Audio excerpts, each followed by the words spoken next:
right. So as people come in, they'll be in this little drop down here. Okay.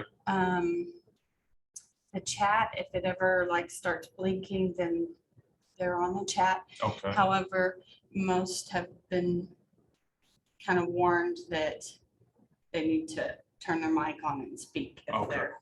Okay. So don't worry too much about watching the chat. So, Okay. but now everything you do will be shown to the Zoom people. Okay. Awesome. All right. Perfect. Thank you so much. You're welcome.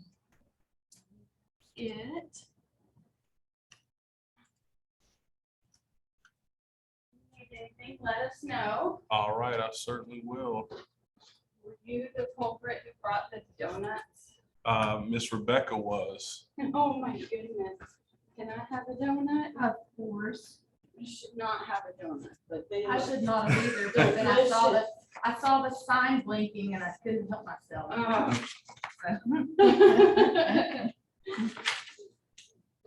Oh goodness. They're so cute. I have no idea what they are. I just told her to throw in a mixture. I'm gonna go with this one. Not too terribly sweet. An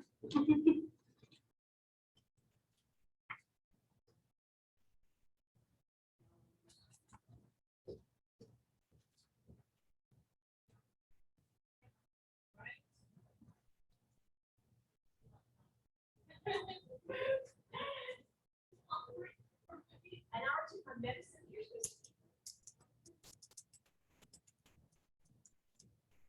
Mike, did you do this? No, that was Rebecca.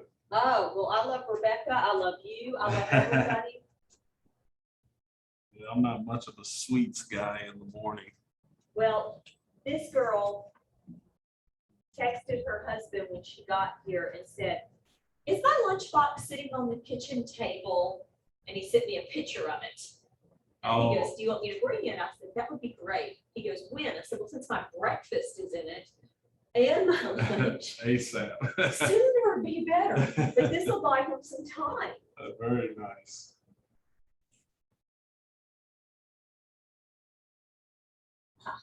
It smells like cake. Cake is a good breakfast. It has Right. eggs and flour and Okay. milk. Yeah, there you go. Yeah. Cinnamon. Cinnamon's healthy for Close you. to pancakes, right? Yeah. Good morning. Morning. Hi, good morning. How are you? Good, how are you? I'm doing well. Those are some fancy donuts. Oh, And I mine, know, this right? one has pumpkin, so it's got vegetable. Oh, man.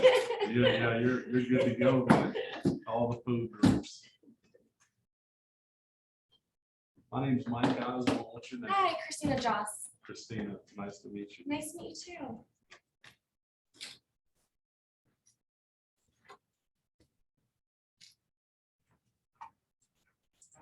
Is that spelled CH? CHRISTINA.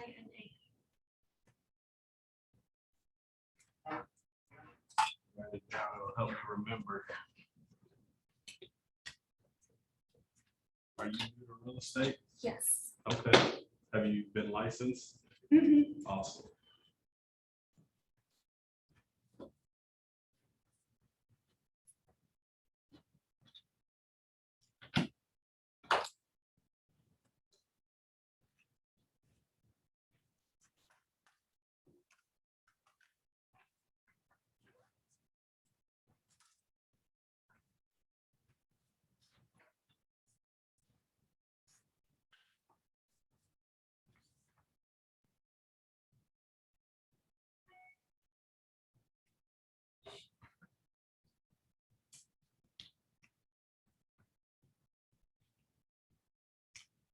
How's Ignite been so far? It's been good. It's been very helpful. Awesome.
Hello, how are you this morning? Good, how are you? Good.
So the last session y'all did was, what was it, win the seller or?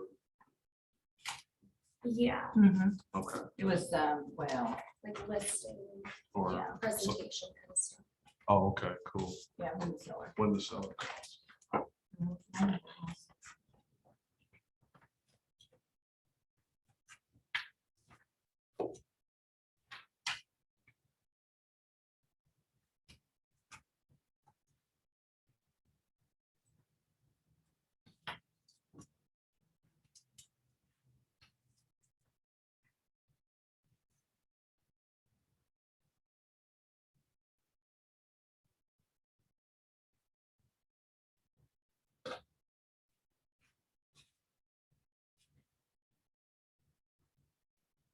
Is it Christine or Christina? Christina. right? Christina. Christina, her donuts back there. Yes. Might as well fill up on some sugar.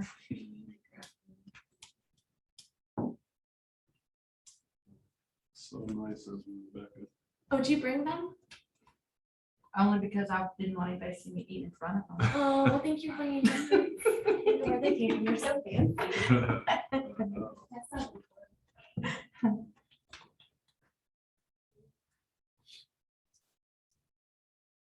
They're so cute.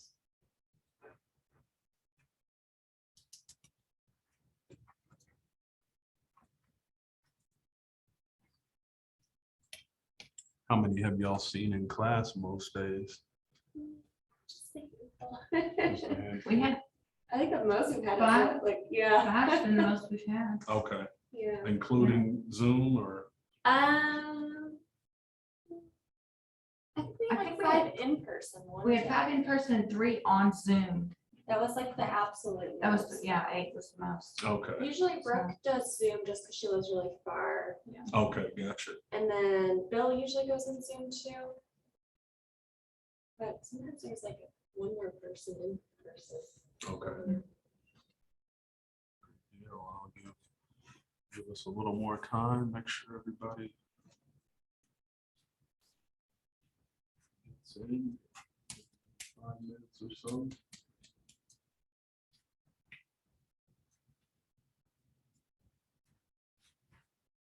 I don't know if I could be a teacher because my pet peeve is tardiness. Oh, really? Yeah, Kids were like always trying to school. I taught at. okay, you taught school, Yeah, I taught kindergarten for 2 years. okay. But it was bad timing because it was like right during the pandemic. It was my first year teaching. I was like, Oh, my goodness. so I was like, I can't do another Yeah, COVID year. It was right. just I'm craziness. sure that was tough on you and the kids. Right? Yeah. Their first year of kindergarten, they don't really know what Uh-huh. it's And the supposed to masks. be like. Yeah, last year we had to wear masks like all day. Oh, my goodness. I know that was rough. Yeah. The kids as well, I assume. Yeah, especially at that age, I'm not very responsible. One of the girls like left it in the bathroom on the floor and then she went back and put it on her face and I was like, no. Oh, my goodness. That's so gross. Do not put that mask on your face. Oh, my goodness. Or they would like sneeze all over them. Like it was just so gross. I guess the good thing is they may be too young to remember Yeah. when they get older. But like some of them didn't know any difference because some of them, that was like their first year in school. So like, Right. so probably about half of the kids though did like pre-K. And Oh, then okay. half were like new. Gotcha. But yeah, enrollment was down though too, because like in Texas, kindergarten isn't mandatory. So I think a lot Oh, of really? I parents. didn't know that. So I think a lot of parents probably were just like, I'll just keep my kid Oh, wow. I didn't realize that. home. And so, I mean, if they don't do it, they just go Straight to first grade. Wow. I didn't even Yeah. know that. Interesting. Mhm.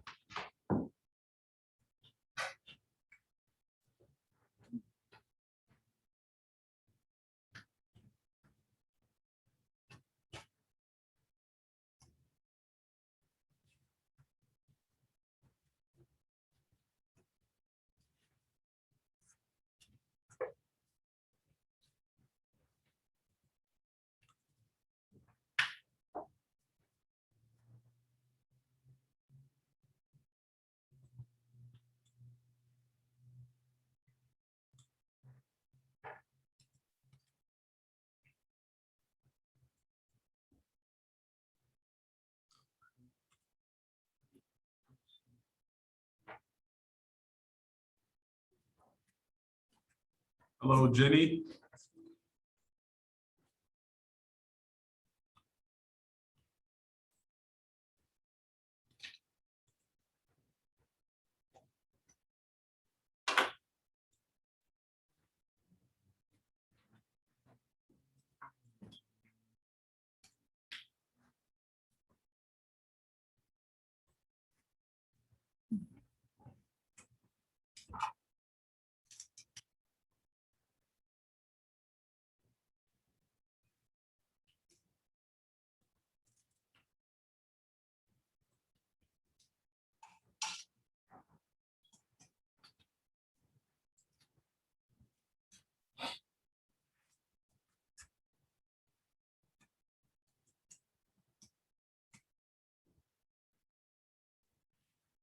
Couple more minutes and then we'll get started.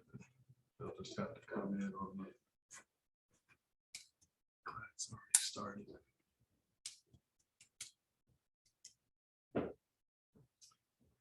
See how long this one takes. I think this is a bit of a shorter Is that? one. This should be, I think, a little shorter than the other ones.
Well, we'll go ahead and get started, guys. So just to introduce myself, looks like right now we've got, of course, just looks like Jenny on Zoom here, and then Rebecca, Christina, pleasure to meet y'all. My name is Mike Osborne. I have been selling real estate since August of 2013. And the entire time I've been with Keller Williams Denton. I started my first 2 years off on a team, started with the McKissick Group and worked with them for my first 2 years in real estate. And then since about 2016, I've been on my own, just kind of individual agent. I handle everything, when it comes to the transaction. I don't, have a transaction coordinator or anything like that. I just kind of do everything myself. Last year I did about, I think I was at about 22 or so, 24 transactions, and I did just under 6 million in gross. This year, I think and this is a combination, I do leases as well. So I do a few leases. So combination of leases and purchases and sale or listings rather. This year, right now I'm at like 6.5 million, and I think I'm on track to do about 7.5 million. I'm at about 30 something transactions. So not, by far the most experienced here. As you guys know, we've got some incredible rock stars here.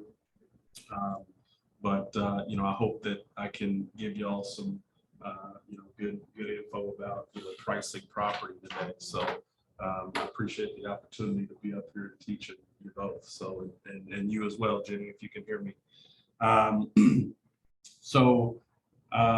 We'll start off by just kind of discussing, today's lesson is obviously session 5, and we are doing price to sell. So we're going to be spending some time talking about pricing and doing CMAs, comparative market analysis, that sort of thing. The expectations for today are, to study the market fundamentals and discover the top pricing strategies for pricing any property. Learn to prepare a CMA, comparative market analysis, that will easily support your pricing methodology. And then learn pricing presentation scripts and pricing objection handlers, rather, that will both benefit you and your potential clients. We're going to discover some standards and techniques to deliver a great CMA and your price recommendation with that. So, as you guys know, in the beginning of each at night class, we kind of do our action reveal, where, we review your mission assignments, get any questions answered that you might have from the mission assignment that you had for this particular session. Provide any ahas that you might have from doing the mission assignment. And then we will announce your daily 10-4 activity results from the day before class, and celebrate any successes that maybe you've had around that. And then, we'll do our real play calls as well, where we reach out to anybody in your database that, you may have already built up, and, just try to connect with them. I think when it comes to that, as far as taking that 20 minutes that we take to kind of call or reach out, one thing that I think you could do is maybe when you're reaching out to those folks is kind of focus it around the CMA, to give yourself a topic to really kind of speak with them about. Maybe when you call anybody that, is in your database, whether you know or don't know if they own a home, maybe that's something that you call and ask and say, hey, I'm right now in a class where I'm learning about pricing property. You know, and I would love to provide you with a free CMA, free comparative market analysis of your home, if that's something you'd like. You know, and maybe kind of spin it that way, you know, to build that relationship with them around that.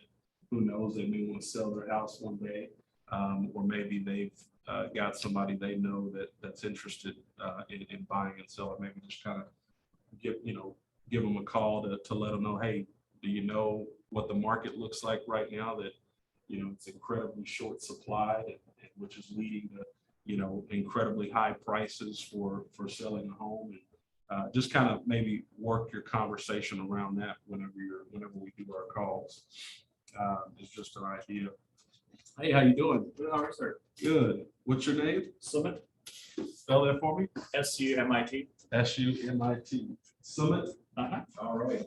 Well, my name is Mike Osborne Summit. Pleasure to meet you. Thank you.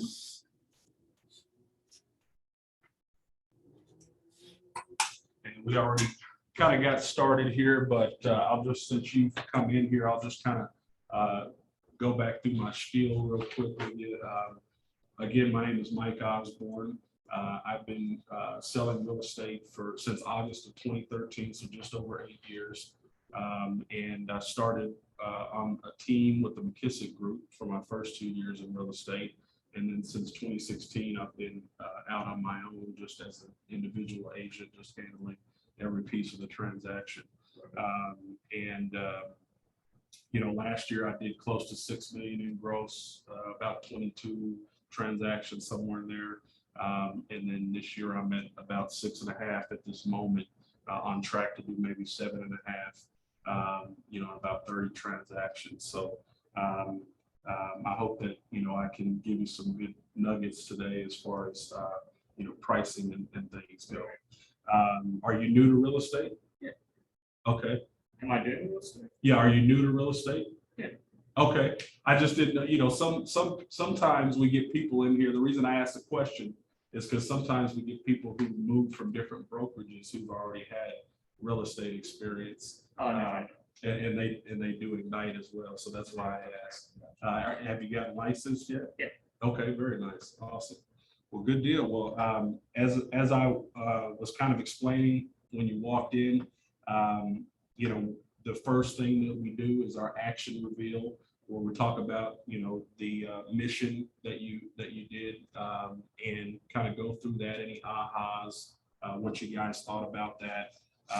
And then, you know, from there, we'll do your daily 10-4, where you guys kind of talk to me about, you know, the 4 categories, where you're, you know, basically adding 10 contacts a day. They want you to do 10 connections a day, 10 notes, 10 homes previewed in a week. I don't know, we'll discuss that. I don't know if you guys are doing that, or but we'll discuss that in more detail. And then we'll make some real play calls for about 20 minutes. And then at that point, we'll kind of dig into the material. Starting out, as far as the mission assignment that you guys had, you know, of course, the first thing is completing your daily 10-4, you know, writing your notes on the homes you previewed and bring the class to share if you did that. Report out, be prepared to share your daily 10-4 results. And then of course, one of the deals was to watch the Mega Camp 2014 sellers video. Did y'all get an opportunity to watch that? Okay. Did you, Rebecca? No. Okay, not a problem. Well, if we have time, then, you know, it's about a 30-minute video, but if we have time, maybe we can play that video for y'all today, since you were able to see that. Christina, did you have any questions about the video, the mission, any ahas that you'd say that you got from it? You know, any kind of nuggets that you took away that you can remember? I don't know. I don't think I really had any questions about it. Okay. It's kind of like, Yeah, just kind of it was something. kind of just like a discussion that they were having type thing. So it wasn't really Right. like yeah, her just kind of talking about how she runs her, listing presentations Mhm. essentially. So it was, it was more, it's really kind of along, how she presents to, her strategy and how, how she works things in order to try and get them the best price Yeah. that she can, whether it be around staging or. Yeah, they talked a lot about like the staging and Yeah. stuff because of like her background Exactly, yeah, she was marketing and I think, and merchandising. yeah, there you go. So, of course, that's just one particular strategy. In our market, I would say, and in our price point that we mostly deal in this particular area, you're not really usually gonna pay for staging, most likely just because of the cost that's involved relative to what your commission would be.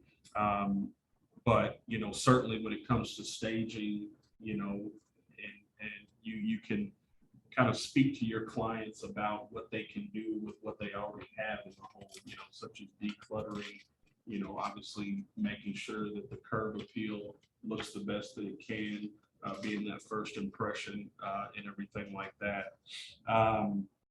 Okay, well, thanks for sharing that. I appreciate that, Christina. Are you opening your video in Chrome or are you using something else? I used Chrome. That one worked. Not all of them work though. Well, I didn't get that one Oh, to you work. didn't get and that I'm one in to work? Chrome. Oh. Really? Yeah, Yeah, that one. so that's works why I was for wondering me. if you were using Chrome. Yeah, I'm Okay. using Chrome. Yeah, I use Chrome as well. And it seemed to come up for me, but I can, we could take a look at that later to see what's going on there. So the daily 10-4, your report out, it's your most important business activity. It really is. I mean, it's probably one of the more challenging things as well, just to kind of stay consistent with, so how have y'all been doing with that? Have you been, making your 10 contacts a day, your 10 connections, writing your note cards, or homes previewed, or not so much? Trying. Yeah, okay.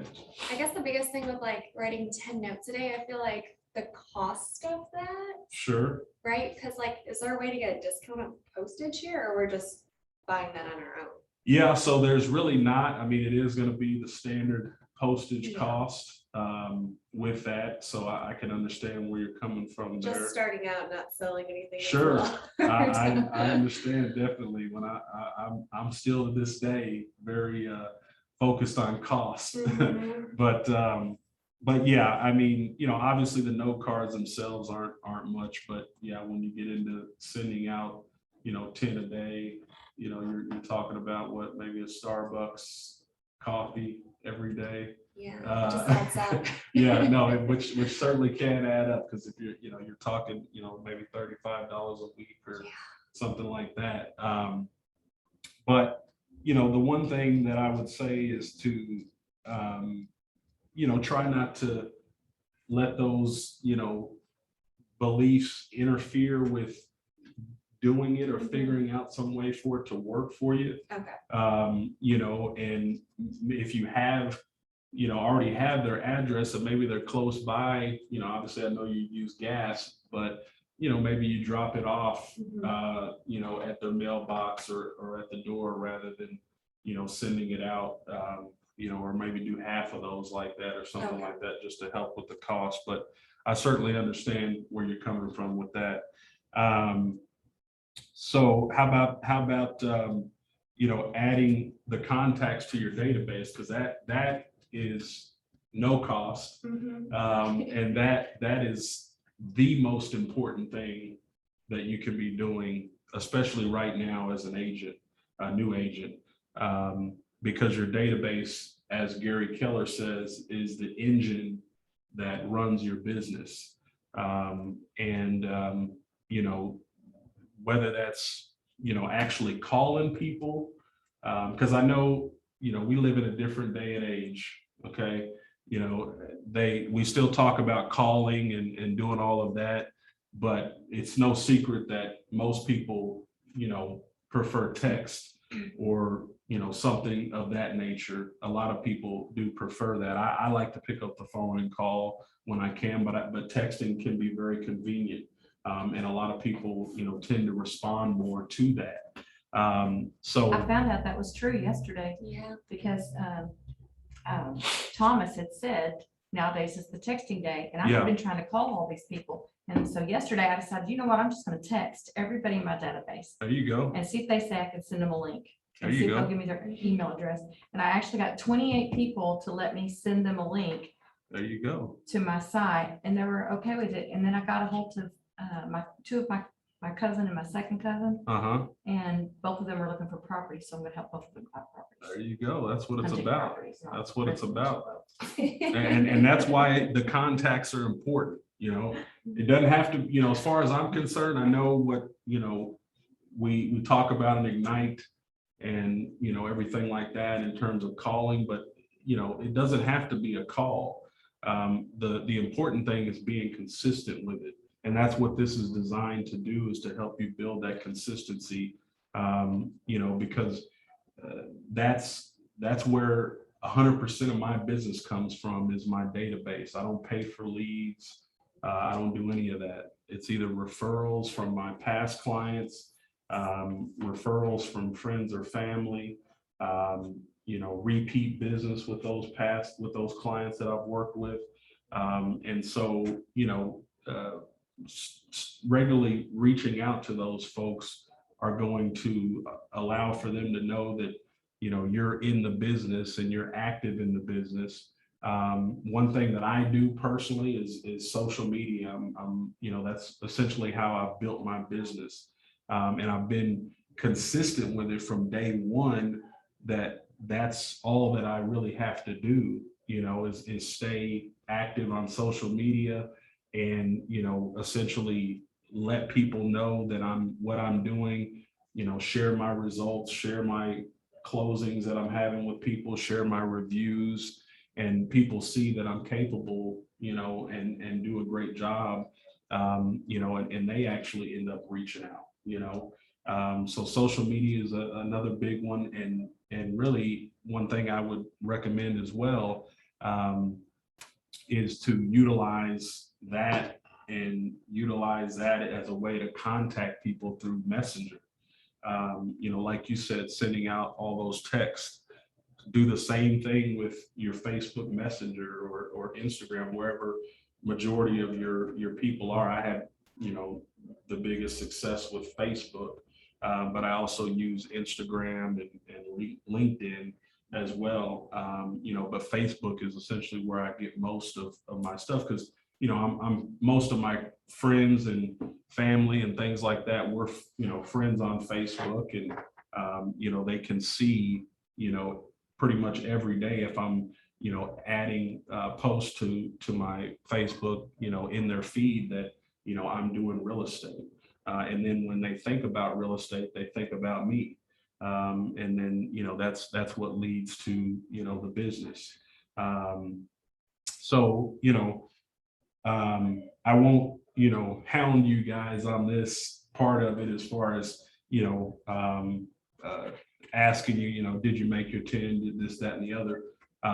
But, I would just say that, definitely try to think of those different ways that you can reach out and connect with them, even if it's not through a phone call, is what I would say. And then, of course, the notes are great, obviously, if you can do them, because, they really kind of reiterate, to the person that you care, and that, and that's just another thing to put you at top of mind with them. And then, of course, the homes previewed, that's a great thing too, because just like with this topic that we're going to be discussing, it gives you that ability to kind of know your market and know, what things are selling for, and know what they're selling for based on how they look, and excuse me, those sorts of things, because, pictures don't always do it justice. So it's good to, be able to get out there and actually preview the home. I didn't take notes on it. I did videos. I previewed 4 homes Awesome. and did videos. But I only put them on my Facebook because my problem is that I am technologically Okay, yeah, impaired. gotcha. Hey, that's okay. I just figured out how to put them on, I had them for 3 days before I could figure out how to put them onto Facebook. Okay, well, hey, you figured it Pretty out. bad when my 5-year-old was like, Mom, do this. Oh, I'm like, wow. oh my God, he's behind. Oh, I know, right? I know. Well, you know, and that's the thing too, is that you can make it your own style of, you know, what fits you best. But it's good that you're taking the initiative to kind of learn that process, you know, even though that's not particularly your thing that you focus on. So, Well, I signed up for Instagram, but I haven't figured out how to use it yet. So okay, well, Google. it's a process, right? Yeah, YouTube is great for that. Well, awesome. So, you know, I do want to, you know, this is probably the part that people don't like the most, is the doing the calls, you know, and doing the real play. Let me ask you guys, how has that been going in your other classes? Have they been having you guys do the 20 minutes of calling, or what's been going on there? I don't want to get anybody in trouble, but Most of the time we do it, but Okay. sometimes we don't. okay, I think we only missed one time that we okay. didn't do it. And every other time we've done it. Okay, well, you know, I'd like to keep that going. I'd like for us to do it, you know, kind of essentially eat that frog, if you will, get that out of the way. Do y'all have you built up a database with, you know, people that you know, started to put some folks in there? Okay, perfect. So, you know, I think at this point, what we'll do is, you know, we'll take about 20 minutes, and I don't know, it doesn't look like we have anybody else in here now. But we'll take about 20 minutes and contact as many people in your database as possible. You know, feel free to go out of here if you want, you know, it's up to you. And as I was telling Christina and Rebecca earlier, Sumit, what I would suggest is to try and focus it around this topic. And, you know, maybe when you call that person, you know, let them know, hey, I'm, you know, just got into real estate, if they don't already know, taking a class today around pricing homes. And, you know, I wanted to reach out and, you know, let individuals who I know about, you know, the market that we're in right now, and that, you know, it's a very strong seller's market, very short supply, high demand. You know, I'm offering to do for practice for myself, do a CMA. You know, we're learning about doing a comparative market analysis, and maybe ask them if they'd like you to prepare a free CMA for them. You know, is just an idea. Or you can call and just simply ask for a referral, or whatever you guys, you know, decide that you want to kind of talk with them about. So, so yeah, or like, you know, Rebecca was saying earlier, you know, getting their permission to share your KW app link with them, you know, just to kind of help them to keep abreast of the market, even if they're not currently looking to buy. That being said, let's take about 20 minutes. I'll set a timer here, and we'll make some phone calls to our database.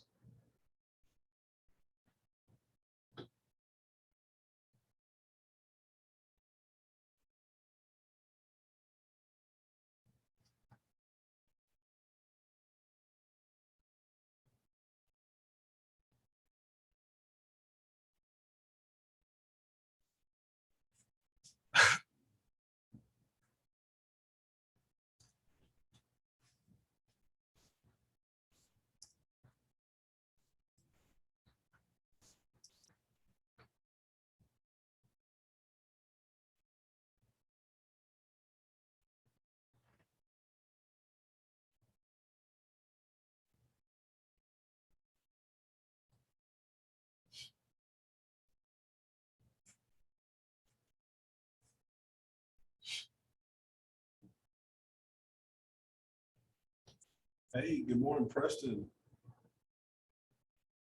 Hey, I'm doing well. How about yourself? Oh, that's good. It's been a while since I talked with you. I just wanted to kind of reach out and see how things have been going at Gabe. Yeah, good. Good deal. Well, I tell you what, she ended up buying it at an excellent time. I don't know if you've been. Yeah, it's crazy out there right now. The market is absolutely insane. I thought it was crazy when we were buying it. It's gotten even crazier. Yeah, well, good deal. Well, I wanted to, I don't want to take too much of your time up, but like I said, I just wanted to reach out. It'd been a little while since we talked, and I wanted to see how you were doing. I also wanted to let you know that if you're interested, I can also just kind of provide you with a free CMA comparative market analysis of the property, just to kind of give you an idea of where, your property's value is at right now, if you're interested in that.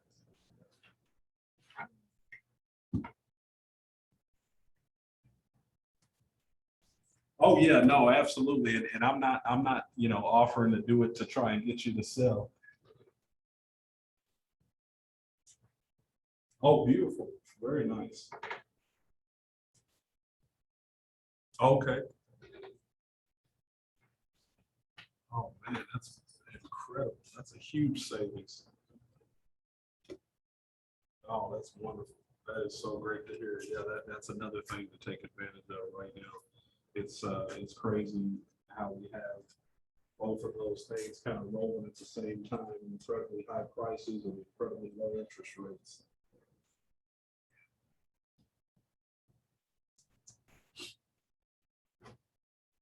Yeah, trying to buy. Yeah, I bet.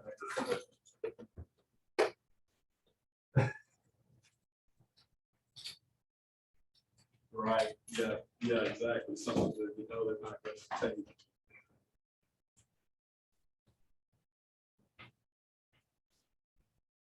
Oh, nice. Yeah, I bet. Right. That's a good way to get rid of it. Well, good. Right. If it's the right number, yeah, definitely. Right. Absolutely. Absolutely. And you can always, sell and find something if the market turns over at some point or settle down. So, well, good deal. Well, yeah, like I said, I wasn't calling to really try and get you to sell, but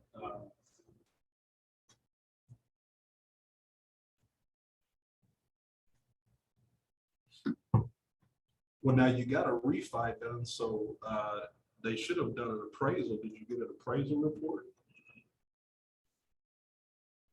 Really?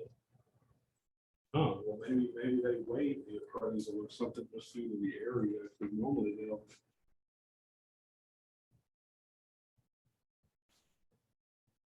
Okay, very nice. Well, yeah, you're in shape. Yeah, yeah, you're in great shape. I mean, not too many people in our area with a mortgage that low.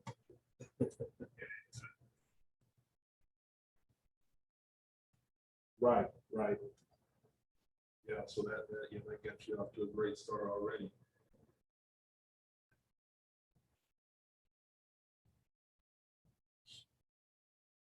Right. Oh, that's beautiful. Oh, yeah, that's huge. I mean, they say one extra payment a year can maybe knock off about 6 or 7 years. So if you're doing that. Mhm.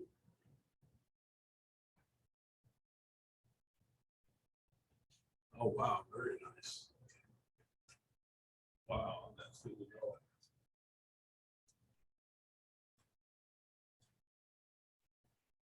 Okay, very nice.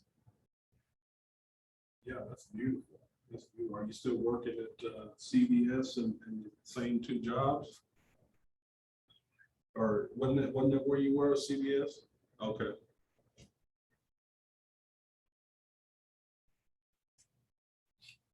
Yeah. No, I hear you on that. You're still at the other?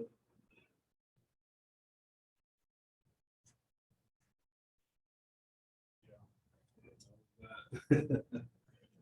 Awesome. Well, good deal, man. It sounds like everything's going well for you. It was a pleasure speaking with you and kind of catching up.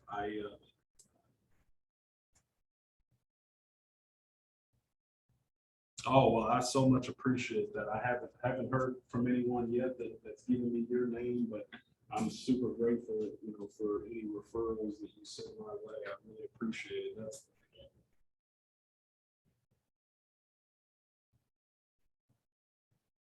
I appreciate that very much. Yeah, I'm super grateful for that. So, well, awesome, Preston. Well, I will let you get back to your day. Thank you for taking my call, and it was good catching up with you. And, don't hesitate to reach out if you have any questions or need anything. As we've talked about before, I definitely want to be your go-to agent, for life. Awesome. Awesome, man. Well, even if that's the case, reach out to me first because I've got contacts all over the nation. So, yeah, no, yeah. Yeah, I agree. I'm right there with you. It's getting more expensive, which kind of stinks now, but it's good. Definitely love it here. All right, Preston. Good talking to you. You have a good rest of the day. All right, bye-bye. Well, see, I'm making calls right along with you guys. That was somebody who I hadn't spoken to in probably, let's see, 3 years. That was one of my past clients, and it goes to show you too that even though I've been in the business as long as I have, I'm not perfect. I don't stay on top of staying in contact regularly with my database like I should. But one of the things that I think has really led to my successes is, the follow-up, because a lot of the fruit, as they say, is in the follow-up as well. With the leads that you get and just staying on top of them. I'm getting ready to list a house, for instance, this week where I have been working and staying in contact with this particular client for probably 2 or 3 years. And we're just now finally getting to the point where we're going to list his home. And it was funny. I met him when he picked me up from here one day when I didn't have my car there for some reason, that maybe was getting serviced or what have you, in an Uber. He was the Uber driver. And ever since then, we've stayed in contact. He's talked about wanting to sell. And we've actually, I've got him connected with some contractors and things to do some things on the house. Actually, even helped out doing some of the tile floor in his house because the guy that did the work is a friend of mine. Finally, here we are. Doesn't and won't take you that long, obviously, to for every client, but it just goes to show you that staying in contact with folks, can certainly lead to business, down the road if it doesn't right now. And I think that's the biggest challenge that we face mentally when we're reaching out to people, is the fact that it may not work out into something right away. So we get a little bit discouraged about it, and because it's not happening right now, we think that we're not, doing a great job.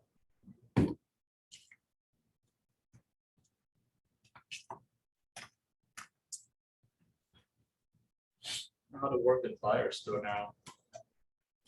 You don't know how? You're saying it's, I mean, whatever they like, you call them and it's already, they got offers in a couple of days. yeah. Just lower the listing price. Yeah, I'll tell you, majority of my business is actually buyers. I'm probably about 60% buyers, 40% listings, or maybe even 70-30. And it is a challenge. It's tough and you have to be diligent. you know, and you have to, you know, be firm in your guidance with them, in terms of, helping them to understand that they have to be very competitive, in how they're putting offers in and that sort of thing, which can be very challenging. I mean, So you have to tell them you have to proudly offer over the listing price every single time. every single time. Every single time in this market, yeah. I mean, there's hardly any instance. I recently got one, luckily. Lately, I got two, actually, one right at asking and then one $2,000 under asking. And the only reason that is because the seller just extremely overpriced the home. And so it sat longer than it definitely should have in this market. And, we were able to just kind of slide in at the right time where they were ready to, there was nobody on it at that moment. And they were ready, I think, because they had been sitting on the market a little longer to kind of make something happen. On the one that I just got under contract that was 2,000 under, they started extremely high. And that goes to, show you as well that in this market, even in this market, if you go too crazy with the price, it will sit. Yeah. And the longer it sits, the more people tend to get in their mind, Questions here. yeah, something's wrong with it, or whatever the case is there. But it is challenging. I mean, I've probably, with that client that we got that property a couple thousand under, I've probably, in the last month, we've probably put in at least 5 or 6 offers, and we lost a few of them. One of them we actually won, and he decided he didn't want to do the property last minute, and we won a multiple offer situation. That was tough. That doesn't happen often, but yeah, I mean, it's something that you have to keep encouraging your buyers to stay in it and just really be diligent, because it can get discouraging for them, because 90% of homes that we look at are going to be on the market a couple of days. They're going to go into a multiple offer situation. Even if you submit an offer that's really good, what you would assume is really good, they're not going to accept it right away, because they know they've got others that are likely coming in. So you could rush to put an offer in, and it works sometimes, like with those two that I was telling you about, but 85-90% of the time, you're going to put an offer in, there's going to be a deadline set, and, it's going to be a multiple offer situation, it's just a moment, that we have right now when it comes to the market. But just like I tell my buyers, don't give up. You can win. You can get one. Listen to my guidance, focus on how we write the contract up in the cleanest way possible. Sometimes you have to take a little bit of risk as a buyer in this market, in regard to pricing, because you are having to write 10, 15, 20, 25, 30,000 over asking in some areas and some, market subdivisions to win. So, analyzing the comps with them, figuring out, okay, is there any possible way that maybe we can pull this off, even though the comps may not show that? And we'll talk a little bit more about that today too, because, there's sometimes in these multiple offer situations that you look, from a comp perspective, it doesn't look like you would make that value. But then when the appraiser comes in and they look at all the different elements to include, if this property, had multiple offers on it, they take that stuff into consideration to where you might still get that value, that you maybe weren't expecting. Most buyers are having to write in what's called an appraisal waiver addendum. And you know, that gives you the, you know, you've got a few options on there, but the top option is what you're really mostly having to use, and that's to waive the appraisal fully, or rather waive the right to terminate based on the appraisal. You know, you can also talk to your lender, the lender's buyer, and see if this is one way that you don't have to worry about it altogether, is have your buyer talk to the lender about, you know, they can't really do it until basically you get the property under contract and they start processing, but they can wait, the lender can altogether waive the appraisal sometimes to where they don't even do an appraisal. So it just depends on the area, you know, and what things look like there. They run it through a system and then it tells them whether it's qualifies for an appraisal waiver or not. So that's another, you know, thing that you can do, but no doubt it's challenging. But you know, you can sell in any market. I work majority with buyers, and I've sold, you know, almost $7 million in real estate this year. So it can be done for sure. You don't have to like change the status on MLS once it's under contract or whatever. Do- Shows active, so you think like, okay, it's open for offers, and then you call them, they're like, oh, it's under contract. Well, yeah, you're true. That's true. And what happens is that, you know, I try to be on top of that right away as a listing agent, but what typically happens in those cases, and that's why I always do call as well. That's a practice that I have when I work with my buyers. I will not show them a home unless I have called and gotten information from every single one that they're interested in, because you're right. Things are moving so quickly that it may still say active, but it's not really active because they maybe just worked out a contract, just worked out an offer, and you know, they haven't had the ability to change it yet because they haven't actually got everything executed and signed. So that's where, you know, you run into those situations, unless, you know, the other reason would just be that the agent's dragging their feet and changing the status if they've already got it signed. But a lot of times it's because they haven't really fully executed the contract, but they've agreed on it and they've made a decision on one. They just haven't fully signed. And until you have that fully signed, you don't want to update that status to active option or whatever status, you know, if they don't have an option pending, you know, depending on what the situation looks like. So I think we have close to exceeded, yeah, we're almost done with the 20 minutes. We'll kind of move on from here. Did you guys, I know you guys, I didn't hear you talking to anybody and we got to talking as well, but tech, okay. So did you guys get to send some texts and things and get any connections or?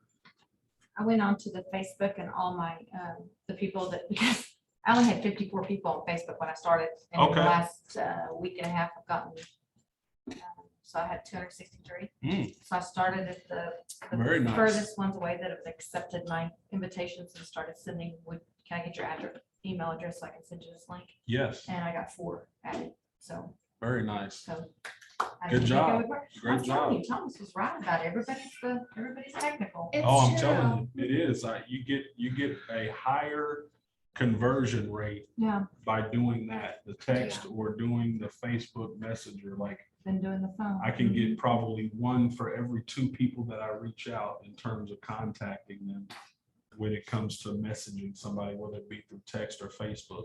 And that's what I was going to say as well, is one of the practices that I have when it comes to messaging on Facebook is just reaching out to people just to get their contact information to add to your database.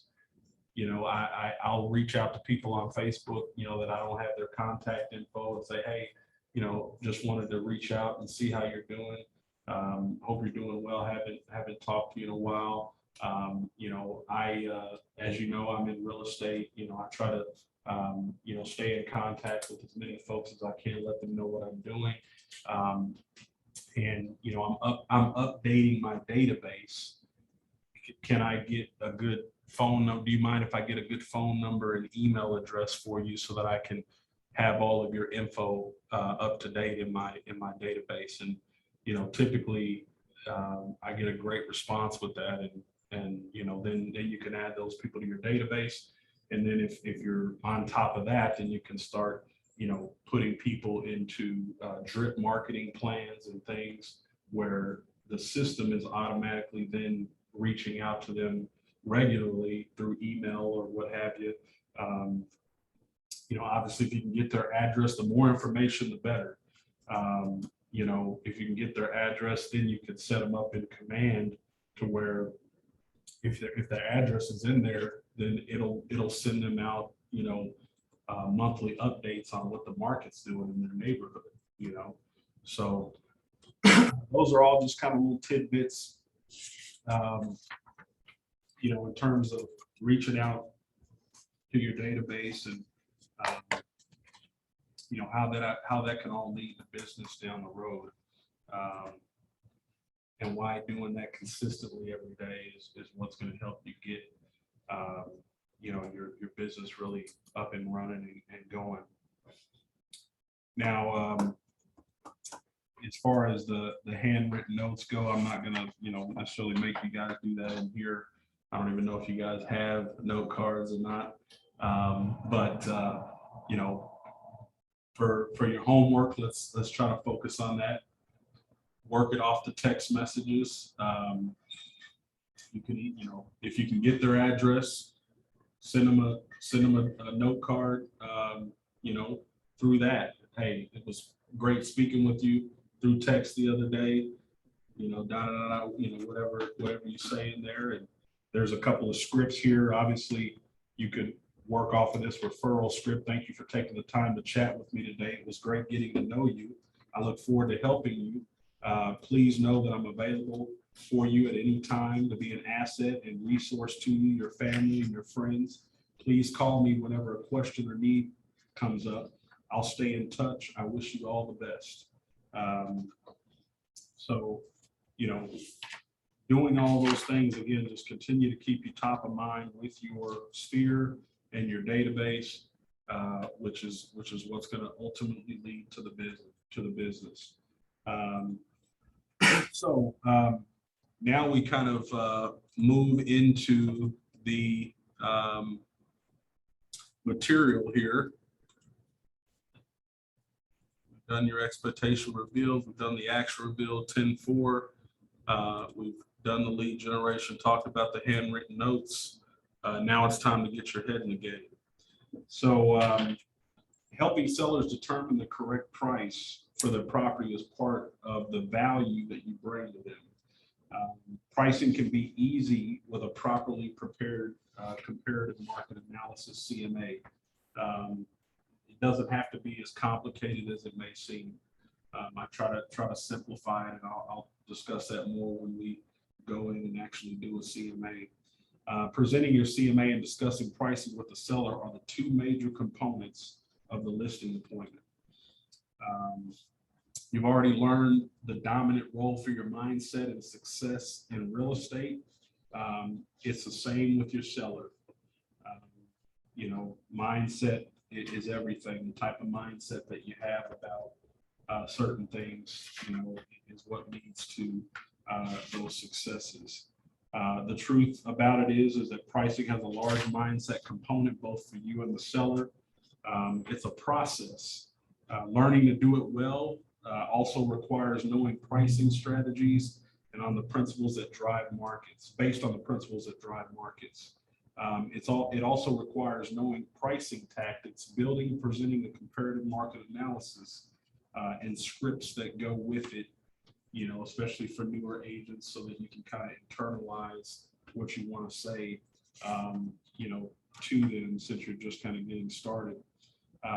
You know, you'll use your knowledge and expertise in pricing and presentation to win the seller's agreement on the list price, a price that will get their home sold.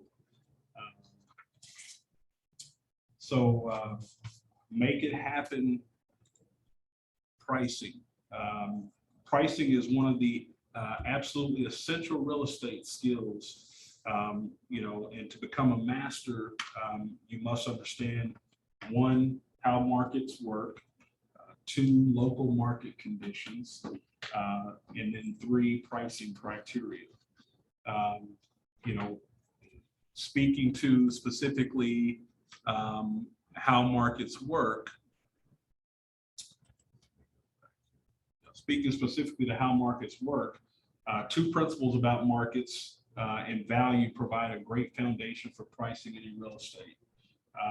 You've got market dynamics, which markets operate on the law of supply and demand. When supply is high and demand is down, prices fall. When supply is low and demand is up, prices increase. Determination of value. Values established based on an agreement between a willing seller and a willing buyer. The tug of war is always between what the seller wants and what the buyer is willing to pay. So I'll ask a question. Do y'all know kind of where our supply is now? What are we in a low supply market or a high supply market? Super low. Exactly. Okay. And demand is very high, right? So who has the upper hand in our market? That's right. Very much so. And one thing I want to show you guys on that note,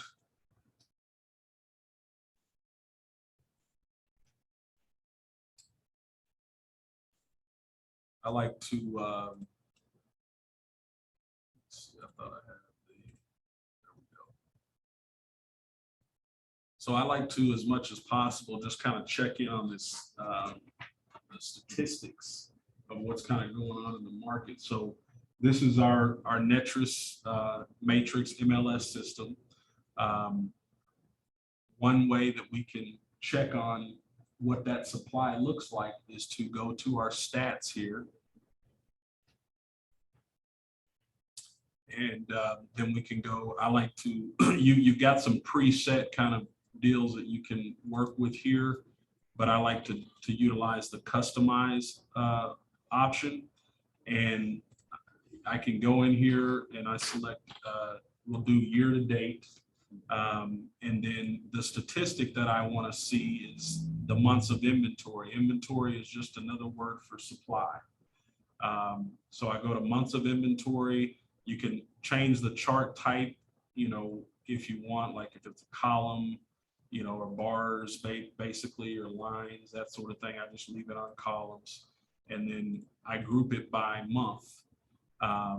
And so what I'm going to, you know, look at is we'll look at Denton County as an example.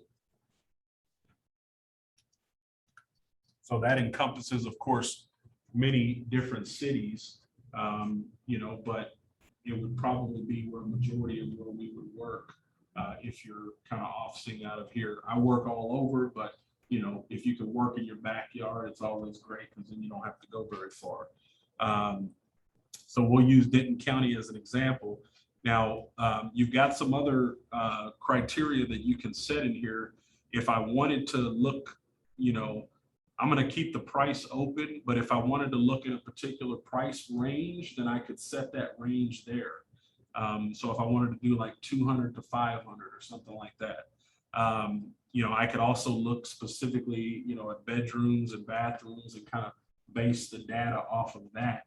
But I'm going to keep it simple here, and we're just going to go Denton County, and we're going to choose the type of housing as residential, you know, because otherwise, if we don't choose anything there, then it's going to give you numbers based off of residential, commercial, lots and acreage, all that. You can even add additional fields if you don't see something here that you want to include in your data. You can, you know, go there and add all these different, you know, fields to where you can then be able to, you know, utilize that if you need to. But we're not going to do that. Like I said, going to keep it fairly simple here, and we're going to see how many months of inventory we have in Denton County, and look at this year, year to date, from January until now. So I click generate.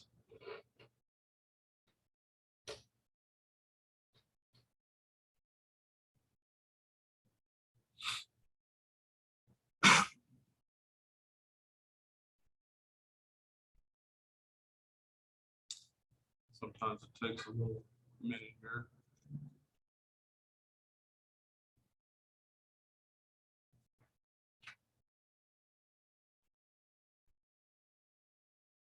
There we go. Okay, so here we are. This is the graph showing from January to October. The current month that you're in, never pay attention to that while you're in the current month because it's always going to be skewed because we haven't finished that month yet. So that's not going to be accurate. You know, you want to look back is what you want to do. But as you can see, we have, these are the number of months over here on this side, and then you've got each month here. And as you can see, September is showing 1 month.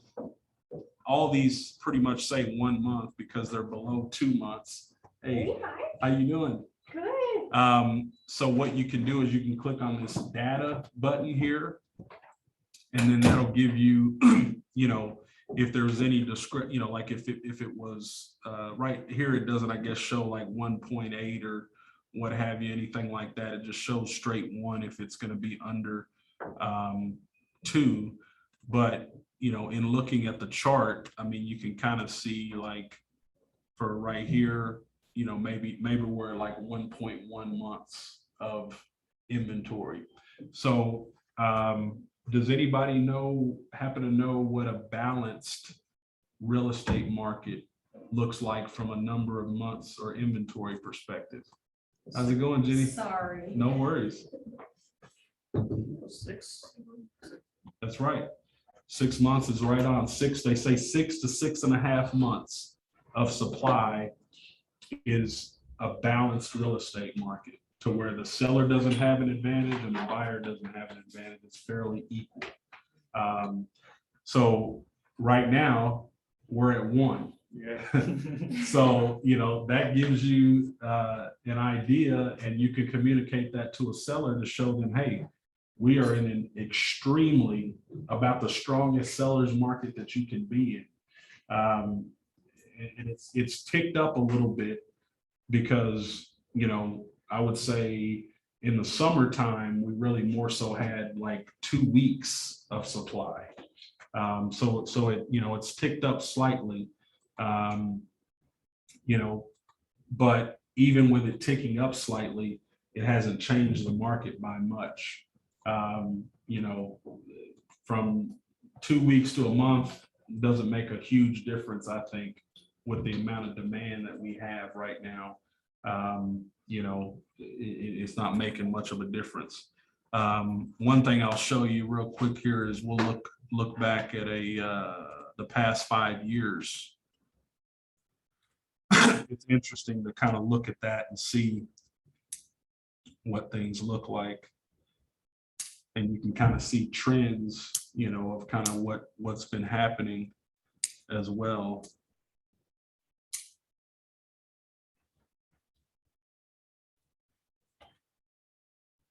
So here it's best to go to the data because it's hard to tell from there. So you can see that with the exception of the beginning months of 2019 and also 2020, I mean, you know, and still that's still a seller's market, but it's becoming closer to a balanced market. So not as strong of a seller's market, but you can see, I mean, and really it's more like the last 10 years, but really in the you know, you can see in the last 5 years, we've pretty much been in a seller's market the whole entire time.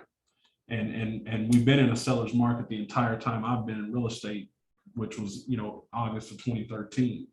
And I think even if we go back, we'll take it back 10 years, you'll see that we've pretty much been in it for 10 years.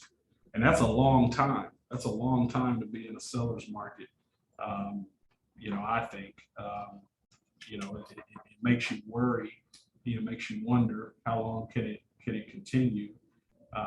But, you know, it really is kind of, you know, comes down to supply and demand. I mean, as long as that demand is there, and there's not enough supply, I mean, it will continue. But let's see here.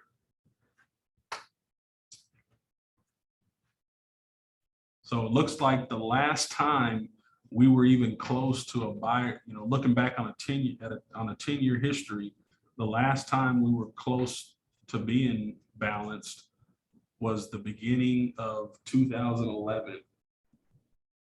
Ever since then, it's been mainly 1 to 3 months of supply ever since then. And I remember right before 2019, we were headed into a different market. And you've been in real estate Just 2 years. 2 years, okay. But in 2019, right before we went into COVID, like supply was up to, you know,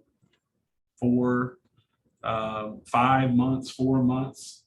And the talk was, there's going to be a shift. There's going to be a shift. You know, we're going to shift into a buyer's market. You know, that was a talk for until, you know, we got closer to the end of the year, and then rolled over into 2020. And then you can see where it kind of changed was right here, April, May of 2020. You know, when COVID hit really hard. Maybe I think interest rate dropped at that time. Yeah, interest rates dropped as well. And then it just started going down from there. Supply one all the way to now, since last year of July of last year. So I think a lot of that has to do with you know, not as many people were wanting to and I think still wanting to put their home on the market, you know, especially during COVID. You know, so that really had a damper on supply. And then of course, with interest rates, like you said, dropping as low as they did, that really spurred demand. You know, and it's not just with houses. I'm sure you guys are seeing that, you know, everything is short supplied right now. Cars, yeah, exactly. I just had to buy one.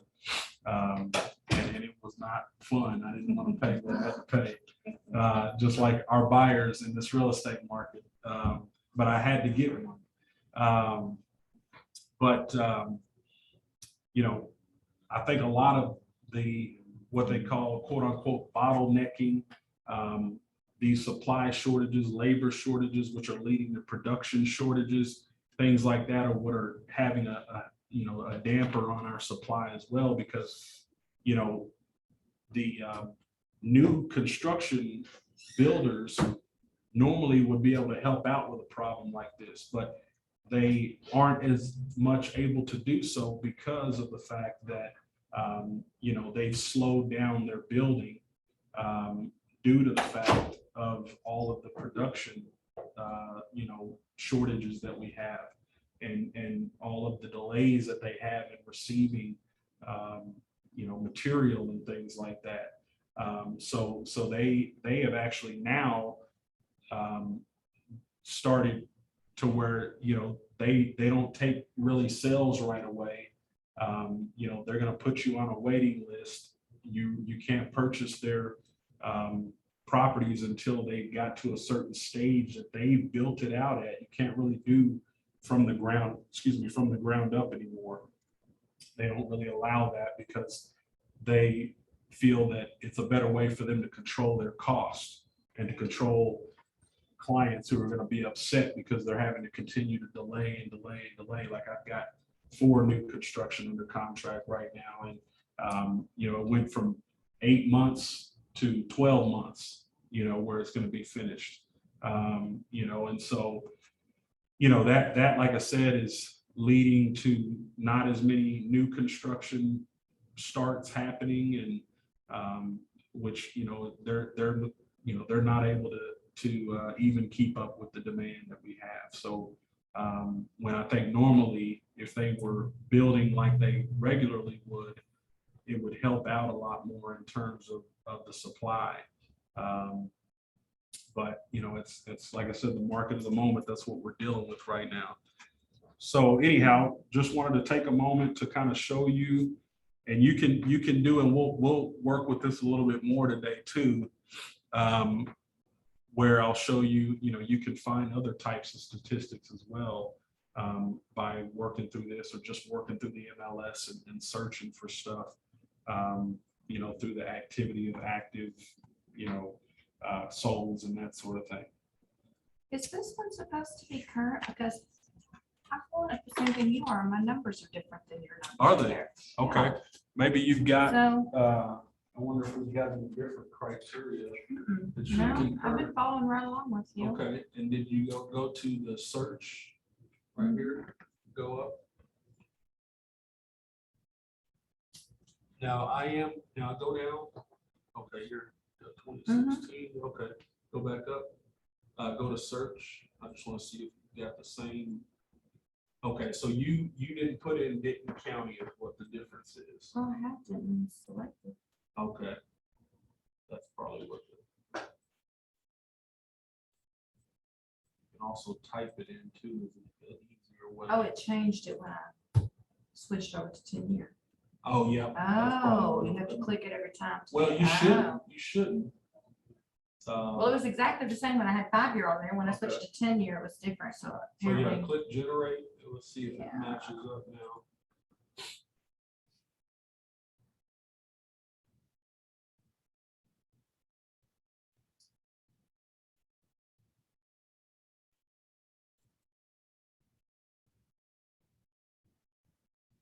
Looks like it's matching now.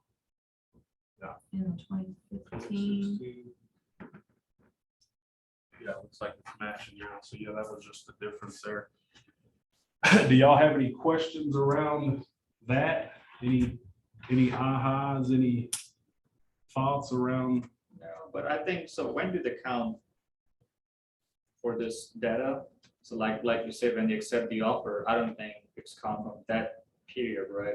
It counts when it's under, I don't know. So kind of explain that again. So the 1 month supply we're talking about. Uh-huh. So like we're saying that offers be getting accepted in a couple of days. Right. So I think they don't count from that period because it's not even updated on MLS. So it's not actually like accurate data. You mean like, well, I mean, it is accurate based off of, because I mean, like I said, for the current month, it's going to be, not going to be reported yet until we get out of the current month, so, I mean. I don't think there's any way they can be able to know that when the offer was accepted, if there was no input from the listing agent, right? So status shows right now active, but they already have accepted the offer. So it's not for more offers right now. Yeah, for the current month, but I mean, you would know, I mean, if we're looking at last month, all of that is gonna, be sold data or data, that's everything is, closed, or I mean, it'll be accurate. Does that make sense? I mean, if you're looking. So do you input data for like when you accepted the offer in the MLS? Yeah, you do. I mean, when you like, if I'm a listing agent and, and I hope that I'm understanding you right here, but if I'm a listing agent, and I accept an offer from a buyer, once everything is fully signed and executed, at that point, I'm putting, I'm changing the status to either active option or pending. And once the sale is complete and we've closed, then I'm going back in and I'm adding that information about how much it's sold for. It'll have the number of days in there that it took to sell rather. As well, you're going to have kind of, the system's going to know kind of obviously what amount of listings have been input into the MLS, currently, and what took place last year or last month, a month before. So that's kind of where that data is coming from. But yes, I mean, you do enter in, once the sale is complete, you do enter in the all the data about what it's sold for and everything once you close it out, if that answers your question. Yeah, I mean, that does. But I'm saying when the property is not open for more offers, that means it's kind of the period since it was on the market till it's not accepting offers. Like the deadline that they set?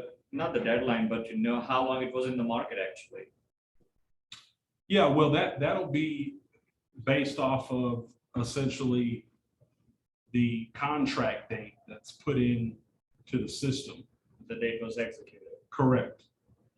Still, it's kind of not accurate as like a buyer's agent, so because you cannot even put the offer after a certain time and they accepted the offer, not it's executed.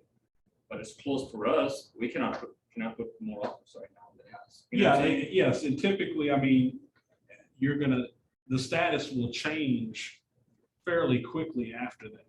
It may be a day or two, you know, but so yeah, there could be a slight bit of skew if that's kind of what you're getting at. But you know, it's going to be fairly accurate for the most part, but I understand where you're coming from there. Because yeah, it can, you know, be even less time essentially if you base it off of when the offer was accepted versus when they actually changed the status. Yeah, just in 2 days, they accepted offer, it still shows active on, not like there's something wrong, I called them, it's like, no, it's not, we already working on, just under contract. Yeah, because I mean, what happens is typically, like I said, they don't change the status or do anything until they've worked that whole multiple offer situation completely out. Because you know, it could be, you know, the deadline could be set, you know, and a couple days pass, you know, or if it was a crazy situation, then it may take them another day for them to sift through all the offers and decide on one. You know, so it just depends. I mean, it depends on the agent, the client, you know, how available they are. I mean, how many offers they had, different things like that as to how long it might take for that to change. But that's, like I said, one of the reasons why I will call or reach out, text, email every single property that my client has interest in before I go show, to make sure that they're not in that particular part of the negotiation. I called 5 different houses, all were active. Yeah, all of them had the same thing. Yeah. We already worked. It happens a lot. I mean, it's like I said, 90% of homes, they're moving. If you price it right in this market or anywhere close, it's gonna go. You One know? was 275. My client was like, can you get it down a little bit? I was like, probably not. And then I called the listing agent, it's like, oh, we already got offer over 300,000. That's the thing. And that's where you talk about when you're working with buyers, you can utilize these supply numbers as well to say, hey, look, the market tells us like this is not the market for you to be trying to negotiate it down from where it's at, unless they're just crazily high and you know that and it's sitting. But you know, when I'm having that call with buyers and we're discussing everything and going through my presentation with them, I'm setting that expectation with them up front that, hey, listen, you need to be prepared, you know, and like, I don't know if you were here in our contracts class that we last had, but, you know, in this market, you have to dig a little bit more than you might otherwise have with your client to understand their financial situation, because you want to set that expectation that, hey, look, most of the properties that we come across are going to sell very quickly. They're going to go into a multiple offer situation, and you're going to have to pay more than what is being asked for it, regardless of where the price is. Because sometimes it makes you feel like the comps don't even matter, and that is, you know, that can be the feeling that you have. They do matter, but you know, using these statistics. And there's that's another area, you know, when it comes to working with buyers. While I'm in here, I know I'm kind of getting off topic a little bit, but one of the things that you can kind of look at, let's see.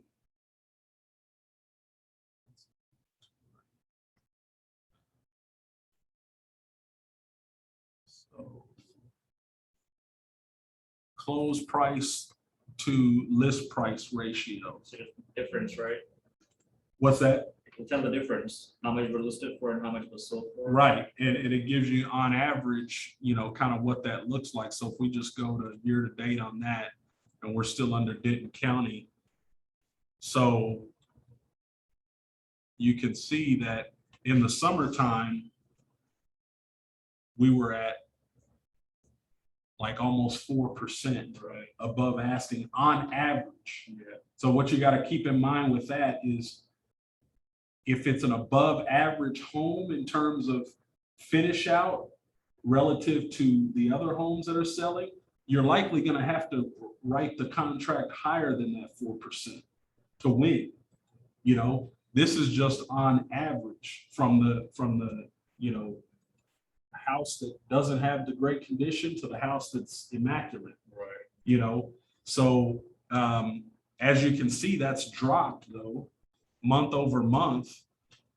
It's went down. July was 102.6, and then August was 102.6, and then we're actually down to, if you're looking at Denton County on average, 101.3.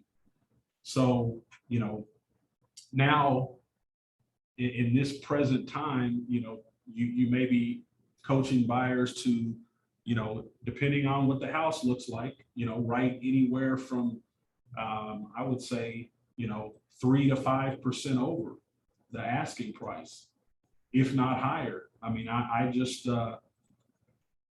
had a couple that I was dealing with that were in the Carrollton area that, it was a very good looking home relative to the other homes. And it went for 10% over, 27,000 on 285, which is, So in history, you see how much it was sold for, right? Once it's sold, so yesterday I saw one house was listed for 310, sold for 375.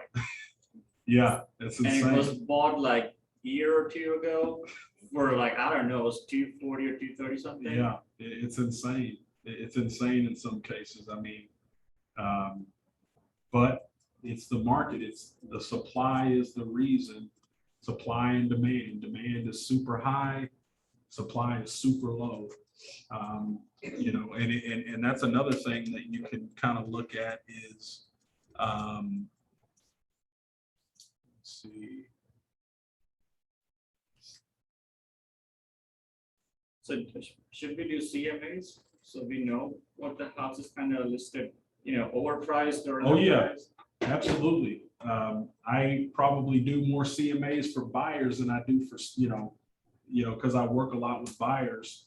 I probably do more CMAs for buyers than I do, for sellers, in my business. But, like the one that I just recently got, I mean, I think within probably a 2-week period, I probably did 13 CMAs, So yes, absolutely. I mean, you should be doing a CMA when you, not just when you work with a seller like we're talking about today, but absolutely when you work with a buyer as well, because that'll help you to, understand, even though it seems like comps don't really matter, it still will help you to understand kind of, Put an offer, what should be the, right, what you should put it in. Is there any possibility that,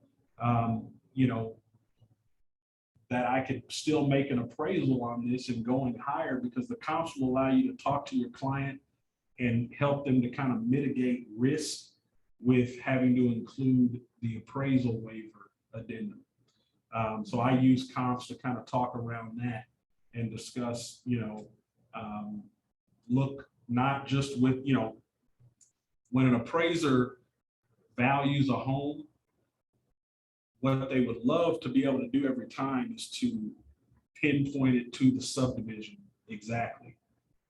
But with supply so limited right now, that's not always easy to do. So what I do as well is, I know that appraisers, just through experience, they can, if they want to, if it's warranted, they can look up to a mile out from that property. But they won't do that unless they're just hard pressed for comps within the subdivision. But I pull that to kind of see, you know, because I think they will, if they go into appraising a home and they see that it's had a bunch of multiple offers and they understand what we're dealing with. I think that they utilize that and will utilize some of those comps outside of the subdivision to kind of try and justify a higher list price, you know, than what's being asked.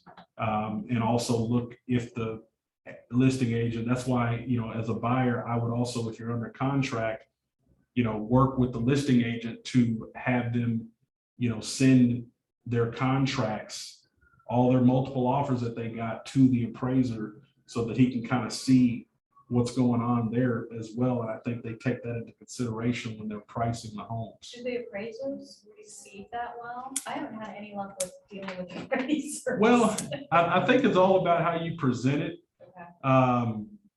You know, it depends on the appraiser, but I think it never hurts to send it over. And I think it just like goes down to how you present it, you know, don't make it, you know, something that, you know, you're doing it because they don't know what they're doing, but Right. more so you're doing it to help support, you know, what you're under contract for and that sort of thing. And yeah, I think it helps. I really do. Because I've been in situations where I was a little skeptical about whether we were going to hit that number or not, you know, being on the listing side, you know, and maybe not having an appraisal waiver addendum, you know, that one time. And then, you know, we end up getting that number or getting an even better number because I put together a listing appraisal packet. And, you know, when I was on the listing side, made sure that he had the front pages of the 1 to 4 of every single contract that we got. You know, put together a comp report that I base things off of with the subdivision within a mile radius, and then emailed that to the appraiser, you know, and just say, you know, just nicely, hey, you know, just looking to send this over. I hope that you'll accept, you know, this as something to help kind of support what we're under contract for. So like I said, may not always help, but I think it never hurts to try. And there's like conventional FHA, does it, like one is more flexible than other or? So the thing when it comes to that, you can't do an appraisal waiver addendum when it comes to an FHA or VA or government type financing. So, and FHA appraisers or government loan appraisers can be a little bit more stringent on certain things. I don't think that in that particular case that it would matter, you know, if it's FHA, because actually the example that I just gave of that listing that I had where I was a little skeptical about the price and whether we would hit that, the offer that we actually happened to accept was an FHA offer. And that's why I was worried about it, because normally it's going to be very hard normally for you to get an FHA offer accepted to begin with, because you can't include that. You know, there are people who are doing more unconventional things like having an attorney draw up language, or, you know, with an FHA offer, you know, offer to pay some of the agent's commission that the seller's normally paying or something to offset that, knowing that you can't do the waiver. But that was an FHA deal, and I got more value, 10,000 higher than what I thought it was going to be. I was worried about where we were at, and it came in 10,000 higher. And that was one that I provided the appraisal packet for. Now that didn't look so good for me when I was working with the seller, because, you know, but you know, we were on the same page when we went over the comps. So, you know, they were a little bit worried that we might not hit that either. You know, but it ended up coming in 10,000 over. That doesn't happen often. That's the first time I've seen that, you know, a while, but I will contribute that, I think, to doing the appraisal packet. So when you're on the listing side and you're providing that to the appraisal, you're getting his or her information. Right. Based off them scheduling the appraisal. Exactly. Okay. Yeah. Because it's normally the lender that's ordering the appraisal, so you Right. don't really, Yeah, as a buyer's agent, you don't really get that info, yeah. but you could, work with the listing agent to say, hey, can you share the appraiser's email with me? So that way I can send them some comps. And in fact, something new that I haven't seen until yesterday was the appraiser actually reached out to me through email. The appraisal company reached out to me through email, had me do a survey, asking about multiple offers, asking about, what was one of the other questions they asked? Trying to remember. But yeah, they asked, about whether we had multiple or whether it was a multiple offer situation. And it was also asked to the listing agent as well, that they sent that to the listing agent. They asked me to provide comps. So I provided the comps that I used whenever my buyer and I were discussing, the price. So it's even, that's the first time I've seen that, but it's coming down to that now where, I think it's even challenging for appraisers, because I don't think appraisers want to go into any deal and having it come in short and ruining a deal, or something of that nature. Obviously a lot of deals can't be ruined because a lot of them are including the appraisal waiver, Denton and fully waiving it, so they can't back out, for that reason. But I don't think, I think, appraisers understand that it's challenging to, price in this market as well, and that, you have to pay more than what the comps show in order to win. It's just a fact. So. Do you have listing agents? I find it bizarre that when you do have that appraisal addendum signed, especially the full waiver, that they aren't verifying that the buyer does have the cash. Yeah, most don't. Most Yeah. don't. Yeah. I'm like, Yeah. some of them are coming in ridiculous and I'm going, Yeah, most don't. I've seen some doing that, and that's Okay. a very smart thing to do, to verify. yeah. Because they have to come up. I mean, it also kind of depends on how much they're putting down, of course. Yeah. But yeah, I mean, they'll have to come up sometimes with a large amount potentially. And that's where I say too, even though we look at it in the comps and it may not seem that there's a way that we could get there, sometimes it gets there. The appraisers still get it there. So again, so the appraiser waiver we were talking about, Uh-huh. so that happens between buyer and lender.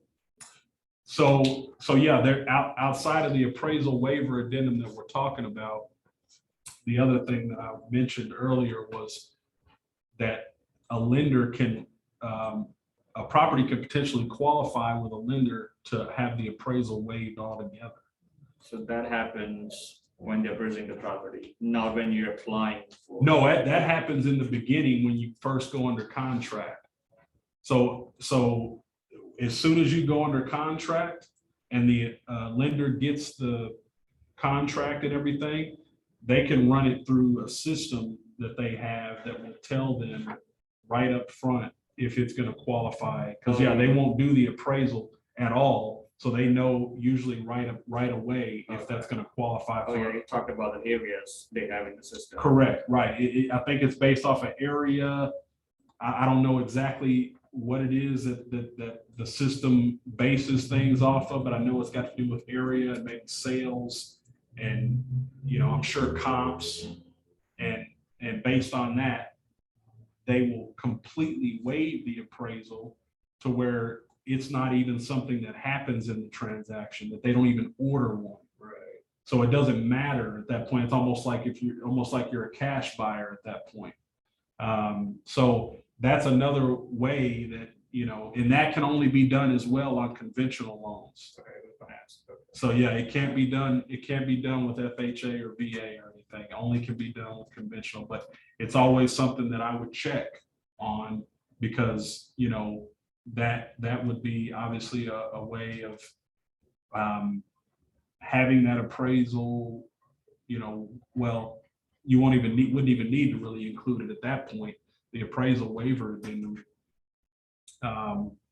you know, and I would maybe even try to check with the lender, like right before or during the, you know, before you put the offer in, and see if they can run it through the system at that point. So that way you can know and say, you know, that's something you can communicate to the listing agent and say, hey, this lender's not even going to require us to do an appraisal. So we don't have to worry about anything. And then it also helps for your buyer not to have to worry about a shortage, right? And coming up with that crazy amount that they might have to come up with, which is typically, by the way, if they have to come up with extra because of where they are down payment wise, it's going to be a percentage of that amount. It's going to be based off of their loan to value. So if they're putting 5% down, then, and let's say there's a $5,000 shortage, they're going to have to come up with 95% of 5,000, not 100% of 5,000.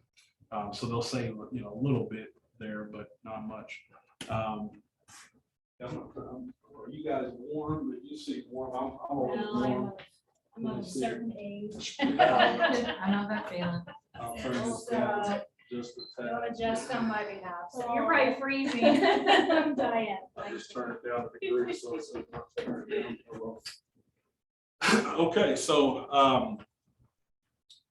kind of moving back onto the material here. Sorry we got off on a tangent there, but I hope that was some good discussion, you know, that helped you guys. So local market conditions.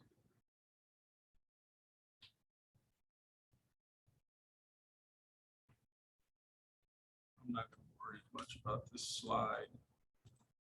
So local market conditions, to price accurately and price to sell, you must constantly study the conditions in your local market in the specific neighborhoods where you want to specialize. Here are some basic factors to watch. Inventory. How much is for sale and is inventory rising or falling? So that's just another term for supply, inventory.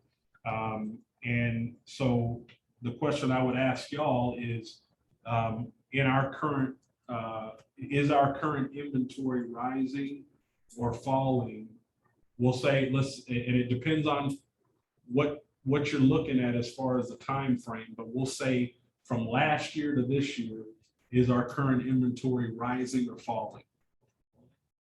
Correct, falling.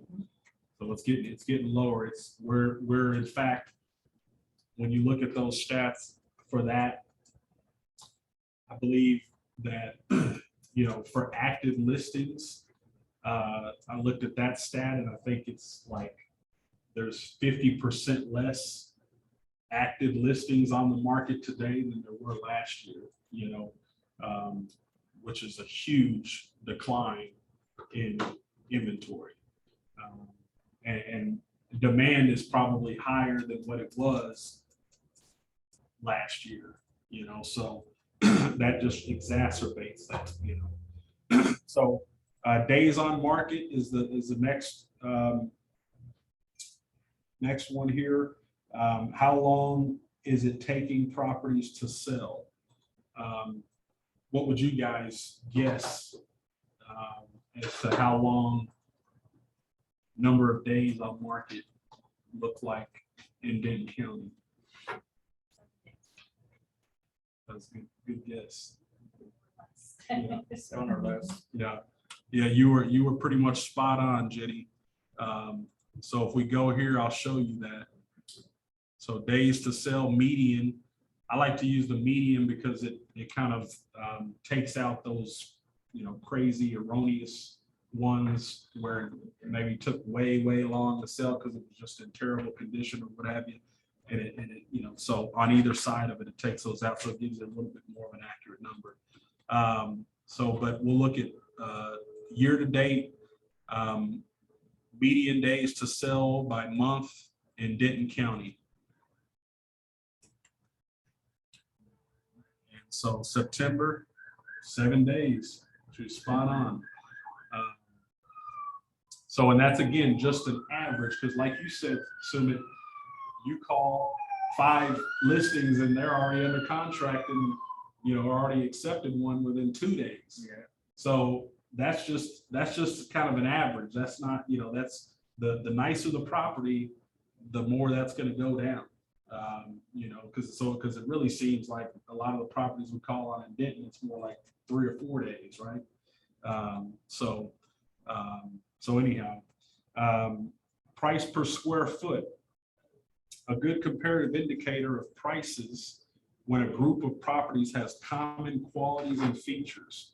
So price per square foot is certainly something to pay attention to when you're looking at comps and looking at things there. But like it says here, it's when the property has common qualities and features, because it can be very deceiving if you're looking at only price per square foot and you're not comparing properties that are of common quality and features, right? Because if we look at a brand new, if we look at a 2019 build home, for instance, that has similar qualities, similar size, that sort of thing, and we look at one that was maybe built in 2000, the price per square foot is going to be much different, right? Because even though they're the same square footage level, the price is going to be much higher for the newer one. And when you divide that amount of square footage by that price, it's going to be much higher. So that's where the common qualities and features come into play.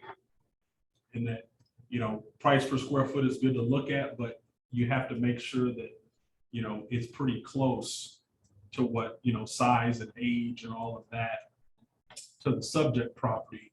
Otherwise, that can be a little bit skewed. And one thing to speak about in terms of price per square foot that you'll see and kind of notice as well, assuming all things are equal, is inherently in real estate, the higher the square footage, the lower the price per square foot. And then vice versa. The lower the square footage, the higher the price per square foot. So where you can kind of utilize that is if you are running comps and you try to get as close as possible in your range of square footage when you're comparing comps, because you can't always get the exact square footage to your subject property, right? So where you can utilize that price per square foot and that particular methodology is, okay, where is my price per square foot coming up?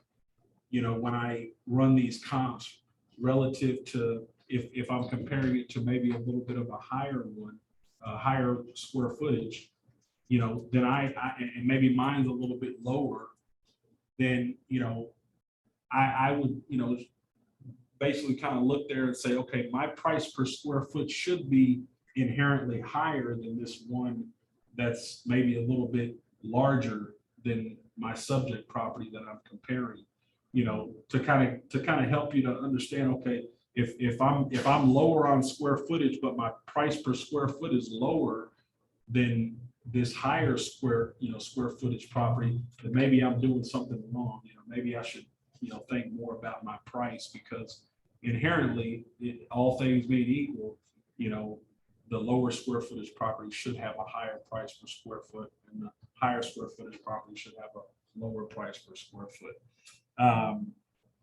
But speaking about price per square foot, who wants to take a guess at what, you know, the average price per square foot is in Denton County? It's a good guess. 171. Not quite that high for average, but there are some that are going in that realm. So if we look at where you're close, so actually 192. So you're really close. And then it was 196 in July, August, and then September, 192, but as you can see from the beginning of the year, it's trended up. And then it kind of peaked here in June and July, dropped slightly in August, or I'm sorry, June, July, and August, and then dropped slightly this past month. And that's probably just more so due to seasonality, you know, and the fact that, you know, not as many homes or transactions are being done usually as they are in the summertime in these, you know, back this last quarter of the month. But it's still very strong, no doubt, because of the type of market that we're in.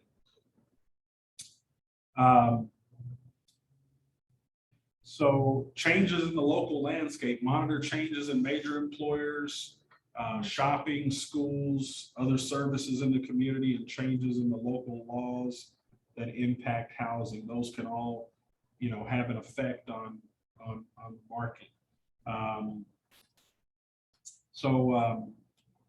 What do you think? Have you experienced something like that since you've been in real estate, something major that changed it for an employee that came to town or left?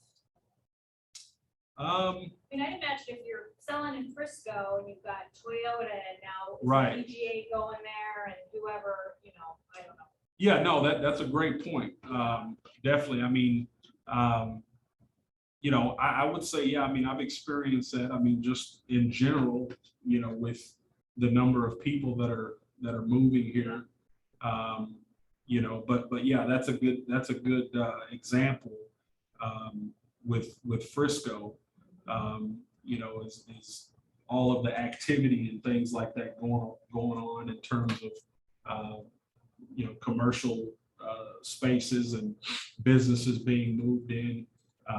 That can quickly have an effect on, you know, prices and supply and those sorts of things that will certainly change that dynamic. Absolutely. Tesla coming somewhere. Say again? Tesla. Oh yeah, for Austin area especially, yeah. You know, that's huge. That's another great example, and goes right to that change in local landscape. You know, certainly can drive more demand to the area with those different, you know, places coming in and businesses and whatnot. And that was kind of going to be my next question, you know, is what's going on in our community that may impact housing long term. And I think the answer to that is the number of people that we've got moving in to the area and businesses that we've got moving into the area, like Tesla and so forth. I think long term that could have an impact on pricing, supply, and demand. You know, so yeah, definitely great points there. So pricing criteria, getting the facts about pricing means evaluating a given property against other comparable properties, like we just talked about. A given property being your subject property, the property that you're, you know, trying to come up with a value for. This means comparing your client's 20-year-old 3-bedroom, 2-bath property in a neighborhood of similarly built homes with homes that sold recently that match or come very close to matching the particulars of their home, because you're never, you know, it's gonna be hard to always get spot on.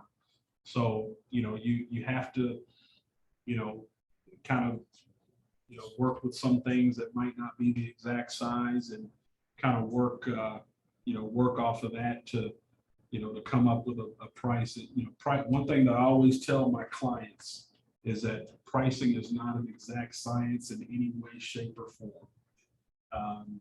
You know, but you know, it sometimes can be very clear depending on the subdivision and the comps, but there's a number of times where, especially in a short supply market, where it can be difficult to come up with a comp. Like in a rural area, for instance, you know, where sales activity is low, typically lower than, you know, in the city, and properties in a rural area are a lot of times not like each other, you know, from one to the next. And it's even harder to find one that is, has those common features and qualities. So there it becomes a little more difficult, complex to try and kind of come up with that value. But, there's ways that you can work around that. We'll kind of talk about that more as we go. The following factors come into play when looking for comparable properties: location, size, amenities, which amenities, can be anywhere. I consider amenities anywhere from, what the home has inside of it in terms of finish out, upgrades, updates, the lack thereof, or amenities of the subdivision, that sort of thing. And then the final one is condition. So location, size, amenities, and condition. Those are going to be, kind of the main four pricing criteria factors that come into play, when you're comparing a home. And just to kind of talk about that a little bit deeper, location, size, amenities, condition. Out of those four, what are the two that are out of our control? Yes. That's right. Yep, that's right. So, amenities somewhat, if it's like neighborhood amenities and stuff like that, upgrades and updates and things, we can control that. Condition, we can control that to a certain extent. Client may not be able to afford to change the condition. That's one thing. But obviously location and size, you can't really control. And when working with a seller, that's why it's important to focus on the comps and focus on the pricing, because, you can only change what you can change. You can't change where they're located or the size of the home and stuff like that. So you can, obviously have them focus on, their amenities to some extent and their condition if they can do so.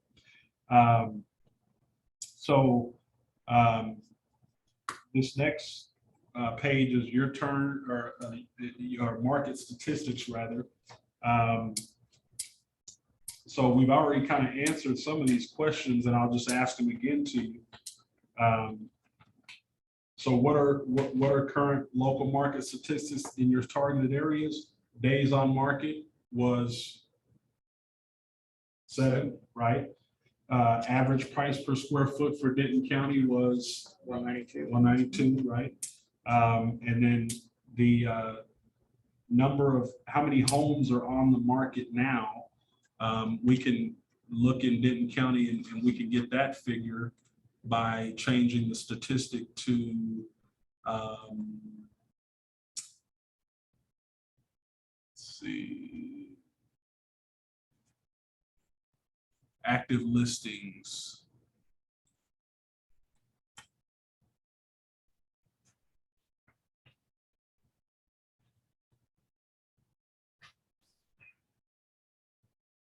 And I suggest, doing this for, certain cities specifically.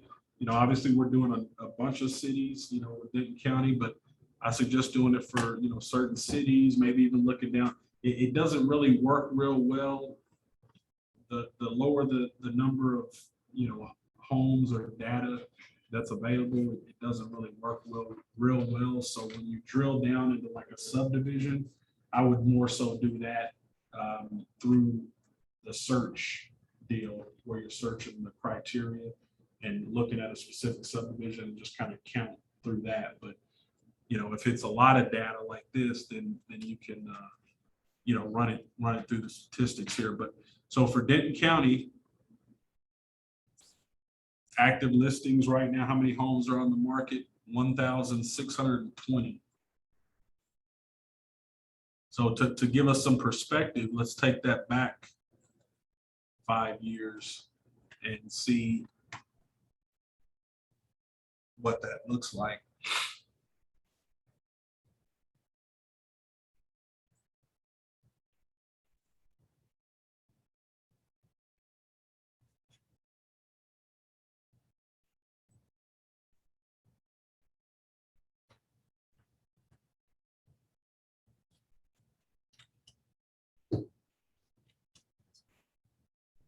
So as you can see, not quite half, but this time last year, there were 2,431 compared to 1,620. So that's a drastic, decline, drastic drop in the number of listings active. Year before that. Yeah, look at that. Yeah, 2019, my goodness, 4,323, and now we're only at maybe a quarter of that almost. Yeah. I mean, that's why when you call 5, listings that they're all under contract before you can even get a chance to do anything. That's the reason. And demand, that's the number of listings way down, and demand is probably way up, in terms of kind of comparing that.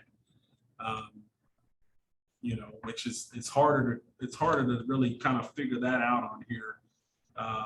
You can look at sales activity, but sales activity is down because there's not as many transactions happening because there's not as much supply available. Because you'll see that sales activity is down, but prices are up. So that tells us, right, exactly. That tells us there that, the demand is not the problem, the demand is not really, the main driver there. I would say it's more so the supply is kind of the main driver, and kind of enhances that.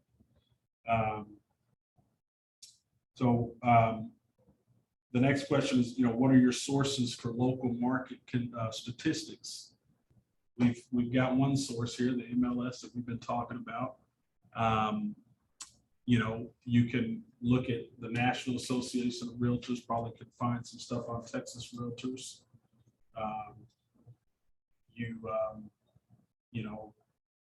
Obviously can, look to utilize maybe searching for different things on Google or whatnot, but I would say more so, looking at also your local association. So Greater Denton Wise County Association of Realtors, they'll probably have some good local market statistics on their site as well. Title companies, local title companies, they tend to put out a number of statistical data for us as agents, to keep abreast with the market and what's going on. So. I'm part of GLAR. Oh, okay, Association, okay, And they send out market reports every month from the previous one. perfect. And I just was reading it, and their sources from Texas Realtors, but also the Texas Real Estate Research Center at Texas. Oh, A&M. yes, that's another great one. So Yeah, I don't know if that's thanks for going pointing to that give out. you different data or not. And so Yeah. I'm not sure if Greater Denton Wise sends out reports or. Yeah, I don't know that they send them out regularly like that, like GLAR does, which that's really nice that they do that. I more so get it from the title companies and stuff. But yeah, the Texas A&M Real Estate Center, that's another great resource for statistical information. So I would definitely, thanks for bringing that up, Jen.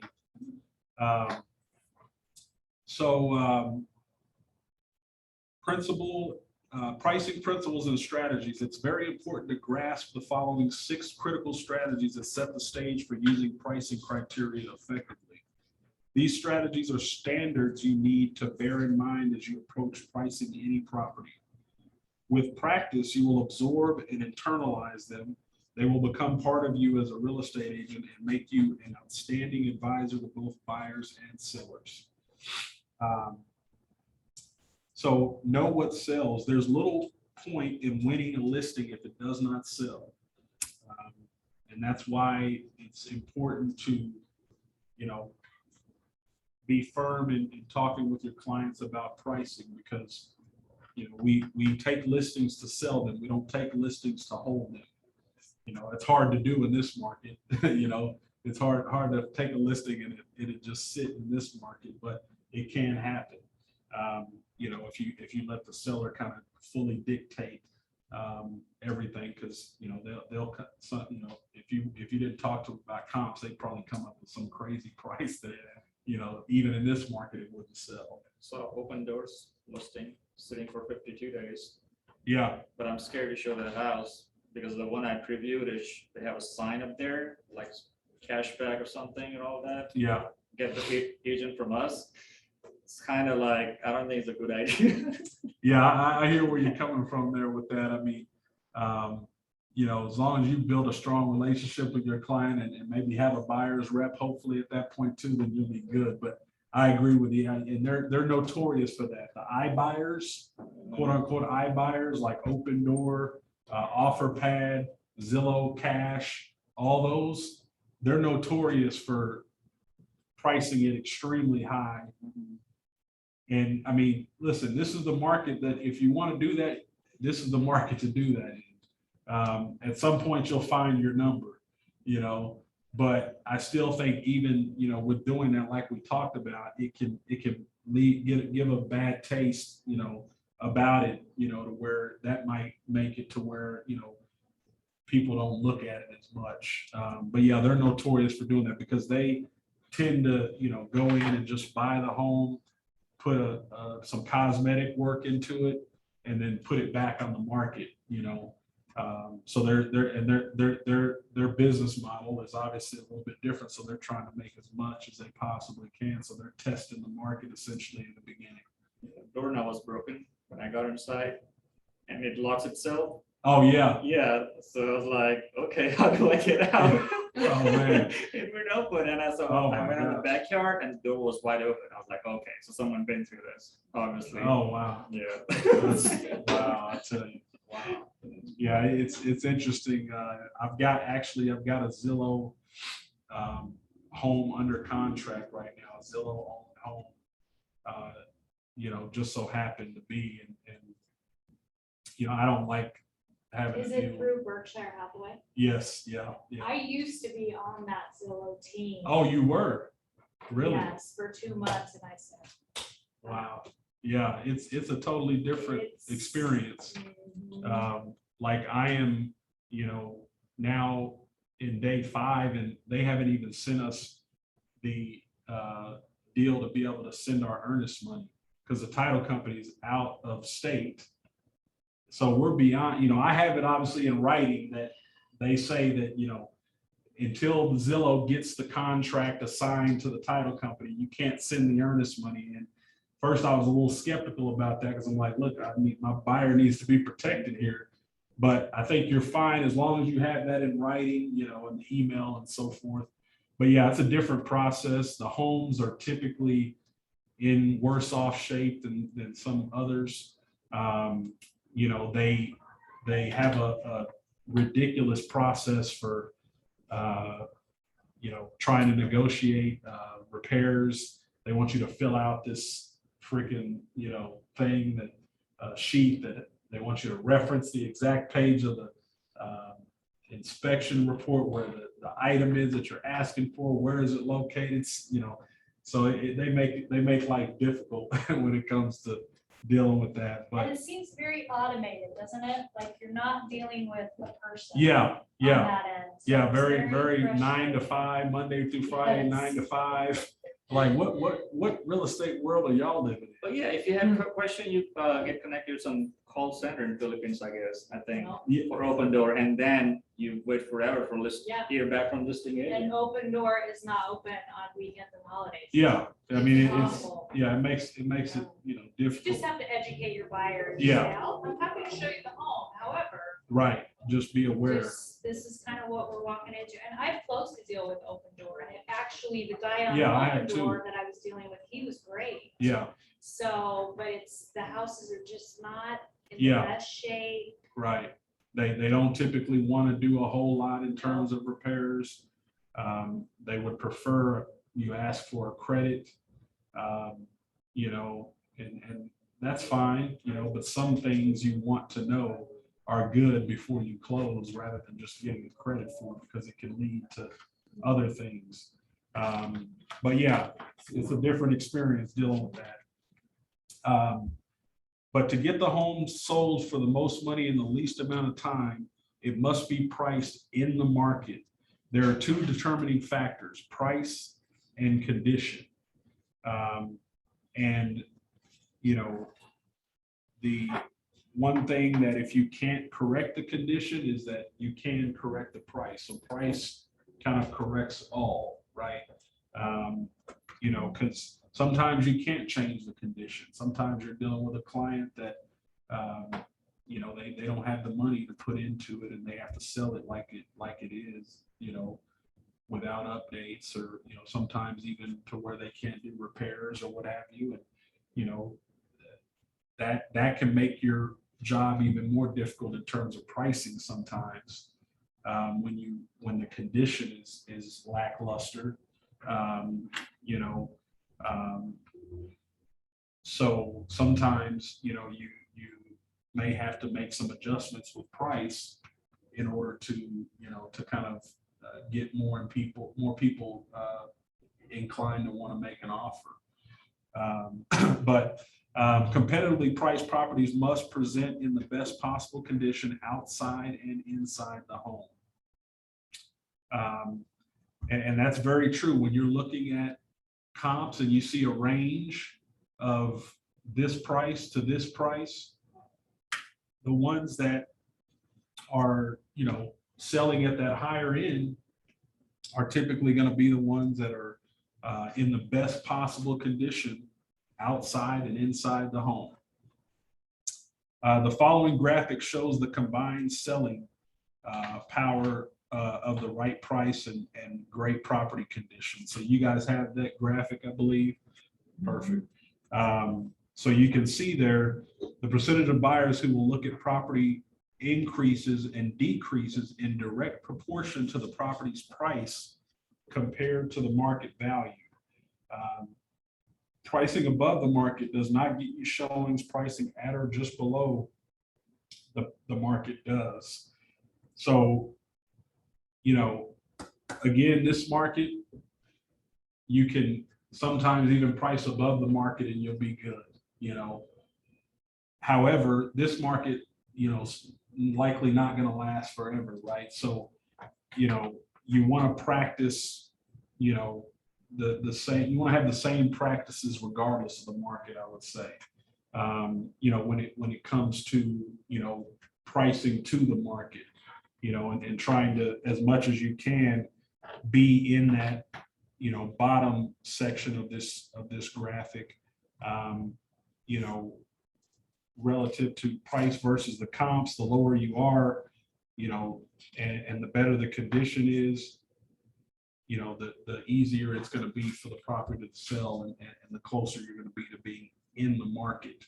As you get up on that, you know, price versus comps, and your condition gets, you know, worse, you see there that you then, you know, are in no man's land, or you're out of the market, which, you know, can lead to you sitting on the market, becoming, you know, stale, you know, then people thinking, you know, there's something wrong with it, you know, and, you know, not as many people looking at it, which is going to lead to not as many offers, which, you know, would mean that you're not going to maybe get the price that you're looking for. So that's why it's important as much as possible to, you know, explain these types of graphics to your clients and help them to understand and get in the right mindset that if you want to get this home sold, you know, we need to be pricing more so to the market and not just testing the market, you know, even in this market. Because in this market, even if you think you're a little bit short on what you're pricing it at, with as strong as we are, with as strong as this market is, the market's likely going to carry it the rest of the way that you might have missed, if that makes sense. You know, so that's where I say, don't, you know, try not to be too aggressive and just price to the market, or even right. I mean, I think a good strategy in this market is to price right below where you think it should be, because, you know, it's going to drive even more business, or rather even more activity, you know, which is hopefully going to bring you even more offers, you know. Like, for example, I mean, I think most people, when they look and they search for homes, they kind of search in increments of 25. Would you guys agree? 25,000, like, you know, or by fives. So, 300, if I can't find something at 300, I'm probably gonna raise it to my search to 325. Or if I can't find anything at 325, I'm probably gonna raise my search to 350. I'm not usually gonna go, okay, what can I find at 345 and go over, that sort of thing. So thinking about that as well from a standpoint of pricing the home, even if it's a little bit less than where you think it ultimately will go, I think that's a strategy to look at because of the type of market that we're in. And you might pick up some more buyers in those levels that maybe they have their search set at that as a limit, but they could go higher. So you're bringing in an additional pool of buyers that will hopefully increase your activity that much more and your offers that much more to get you that much higher of a price. And that's how pricing to the market or under can really work in your favor, even in this market.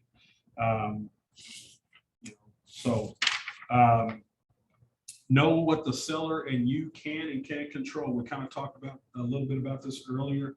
An important part of the pricing process is to help your sellers understand that agents and sellers do not determine the purchase price of their home. Instead, the market determines the price. So, pricing is to sell. Pricing to sell is based on understanding what is selling. Use a simple dialogue below. Mr. and Mrs. Seller, some of the things you can control during the selling process are the condition of your property, the availability of your home for showings, and your positioning in the market. And that's your price in the market. Another word for that, essentially. In the end, value is determined solely by what a buyer is willing to pay in today's market based on comparing your home to others currently on the market for sale. I don't determine value, and neither do you. The market determines value. Does that make sense? So that's a great script, and I think most people that you talk to know that, but there are some people that, they aren't as receptive to it and think that they know more than know more than the market knows, but that's where you could kind of use that script to kind of bring them back down to earth a little bit, if you will. Understanding the window of opportunity. The best chance to sell a home is when it first comes on the market. That's when activity is at its highest. And that's when everybody is going to be just really all about, the property is in when it first comes on the market. Sellers need to be clear on this. And that's why it's so important to price to the market, because if you price it and test the market, then you might be like those open door Zillow, you're 2-3 weeks in and, you're not getting as many showings or what have you, or haven't got any offers.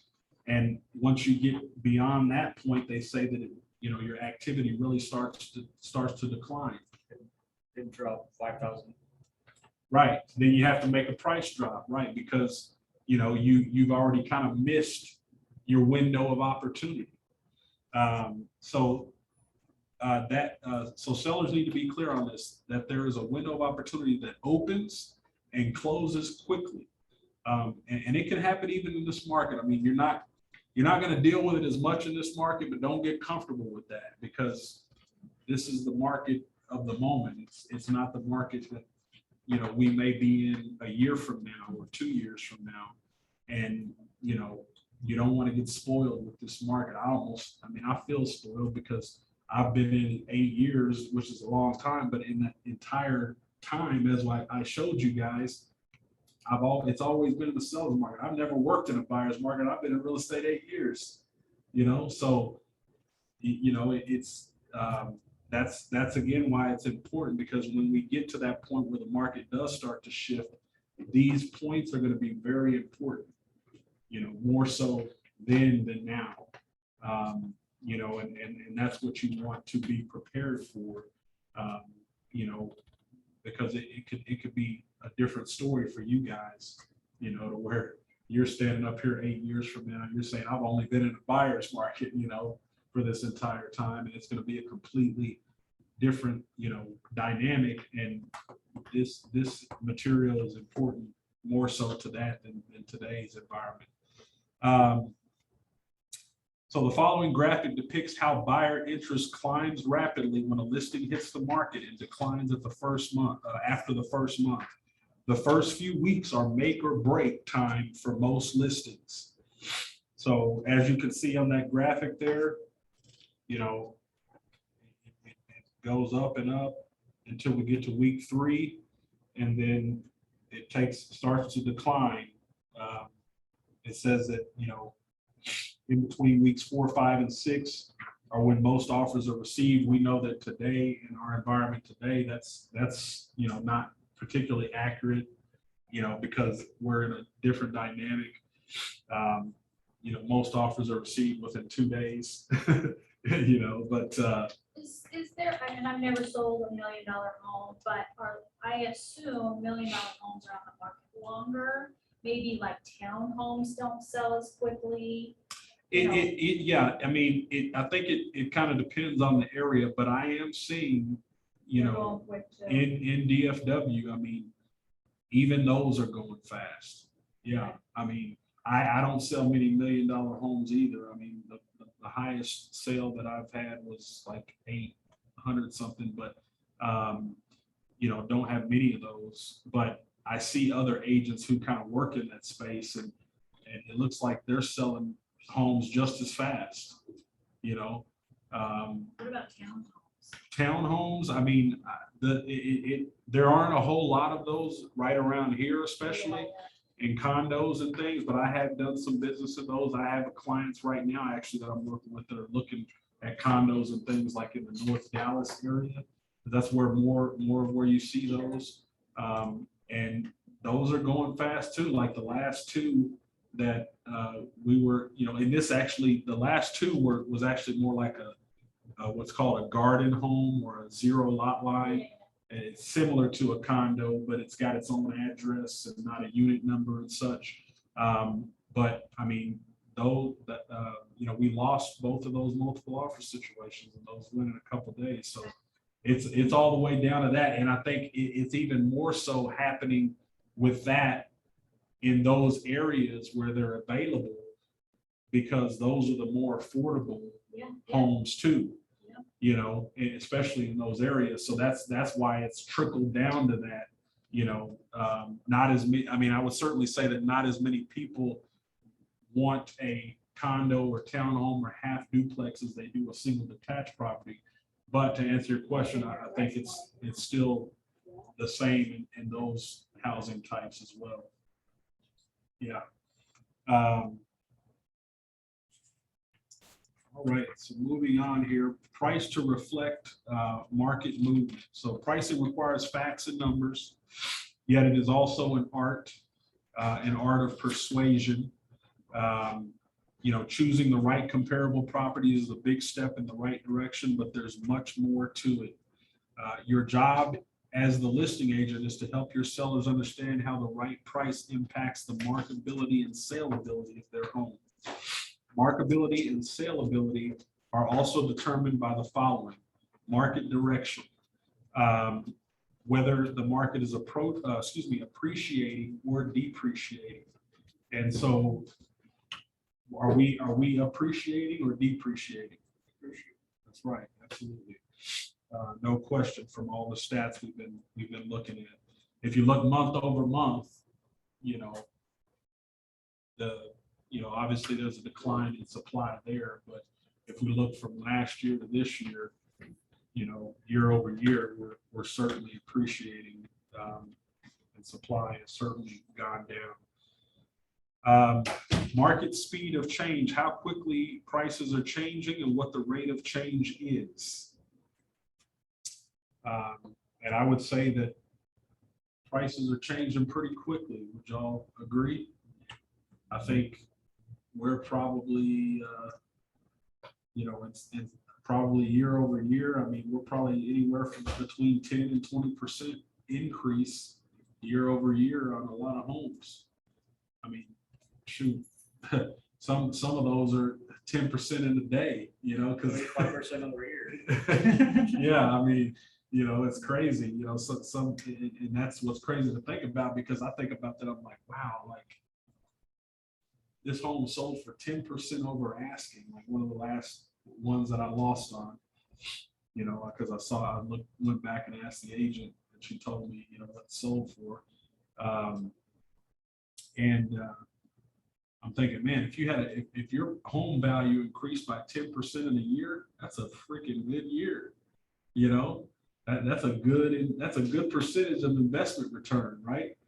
So the fact that it's happening in just, you know, one go, you know, from selling it is pretty astounding, pretty incredible, pretty scary I sometimes. just had a listing sell, and this is in Keller. It was 910 square feet. Wow. Bought 5 years ago at 107. Wow. It sold in 2 days at 215. Oh my gosh. Cash, we just closed yesterday. Insane. Right? I'm like, That's insane. and that was an investment property for him. Oh my That was goodness. bigger than the house I grew up in. 900, wow. they count comps, yeah. We talk about trying to run comps on that little Yeah. tiny thing, 1-car garage. Luckily, they've Yeah. done the exact same house that sold within that 910 6-month area. and the garage. Wow. That is something. Yeah, and It's crazy. Keller's a hot area too. So, you know, that's again where location can have a big play on, you know, Mhm. on that. And then, you know, you talk about lower supply, there's already low supply, but then the supply of that type at that square footage level is even lower. You know, so yeah, that's something, I'll tell you. So don't chase the market, price ahead of it. We don't have as much of a problem with this in today's environment. You know, especially if you're not going too crazy ahead of it. But again, like I said, you still want to practice, you know, the consistency of doing the things that, you know, you would even do in a different market, you know, or in a shifting market. Your ability to be knowledgeable of the current market pays off when it comes to any kind of shifting market, whether shifting up, appreciating, or shifting down, depreciating, and even a stable market. So in a rising market, sellers who feel time is on their side may price above the current market and hope that the market will catch up and bring them the price they want. It's possible in this market that could happen, but you also don't know, you know, when the market could change. You know, so doing that could bite somebody, you know, in the butt, because, you know, they've tried to do that, and then let's say they're up there and the market changes while they're up there. You know, now it goes from, you know, them trying to let the market catch up to them having to chase the market down. And so provided the market continues to rise, sellers who want to cash in on improving prices in rising markets are still well advised to price at the market to get a sell now, you know, and move on with their lives. So, you know, and that's again where having that conversation about mindset with, you know, what the seller's mindset is and why they're moving, you know, what understanding more so what their motivation is, you know, can help you to recommend a price that might not be right at the market price, you know. Again, this market's a little different because even if you're right at market or maybe slightly over, it's still going to probably sell in 2 days or what have you. But in a different market, you know, if the seller is telling you that they need to be in Chicago, you know, on such and such date for a new job, you know, then you want to take that and kind of base things around that and kind of talk to them about, okay, well, then maybe we need to look at pricing here, which is a little lower than market if we were in a different market, so that we can get you to your destination in the time that you've set for that goal. So it's not always about price. The other thing that I try to talk more to when I'm speaking with sellers, in any market or this market as well is, don't focus it maybe as much on price, but, talk with them about what they're wanting to net. Like, what are you wanting to walk away with? What would you be happy with walking away with after, closing costs and all that you pay, which, you can, obviously you'll get to a point where you learn how to run a net sheet and everything like that. But, talking with them about, more what their net is that they would be comfortable with and happy with, and then pricing to that, if that's going to get the home sold faster, if that price is maybe less than the market or what have you, and then let the market carry it more so. Because you can get even though I've not sold in a buyer's market, it is proven that, even in a down market or a shifting market, you can get multiple offers if you price it right, and likely maybe below the market of where you think it is, so that, you're kind of already taking into account where it's going. So as far as that graphic goes there, you can just kind of see, the average home price and the time on market, and it just kind of shows you how that, plays into, in a rising market,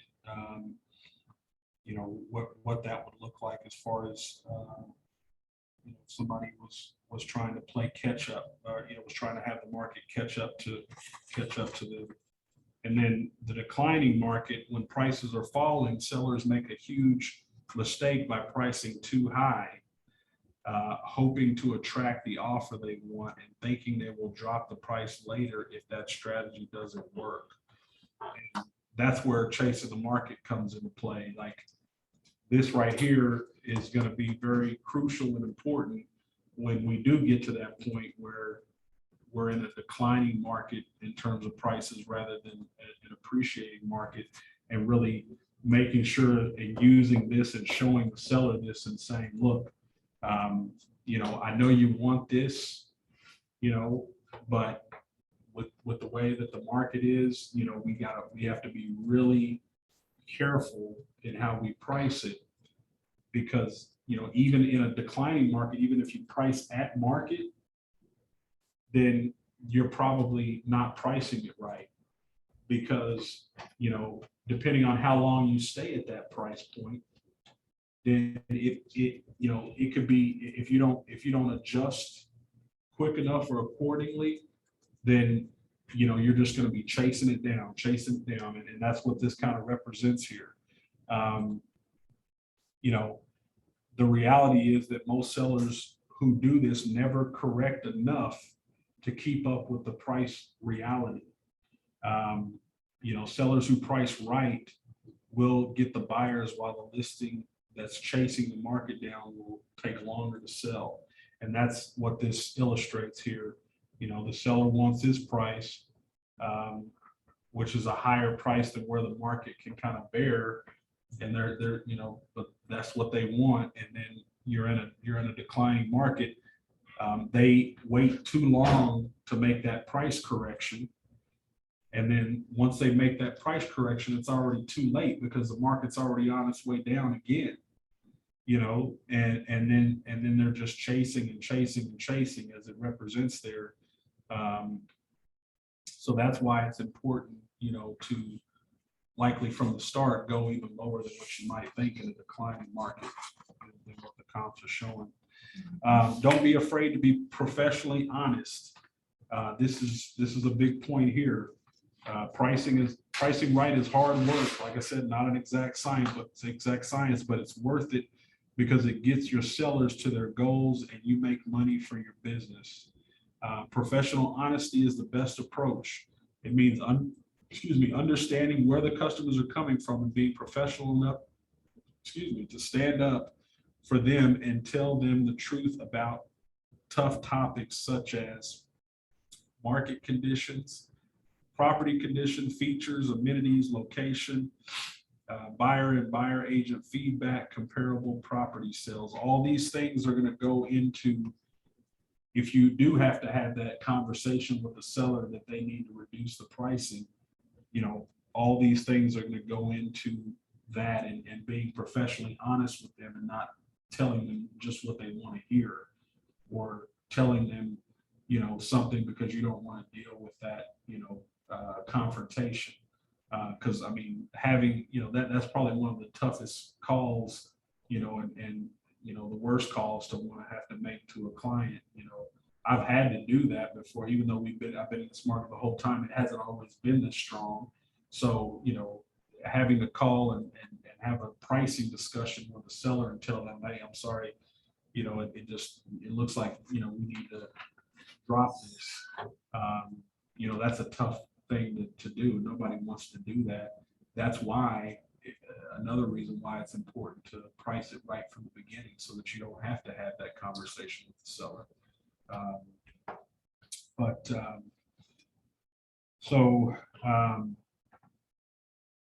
You know, I'll give you an example. I had a property that was, you know, the seller wanted to sell it as is. It was an old family home, completely outdated, needed to be completely redone.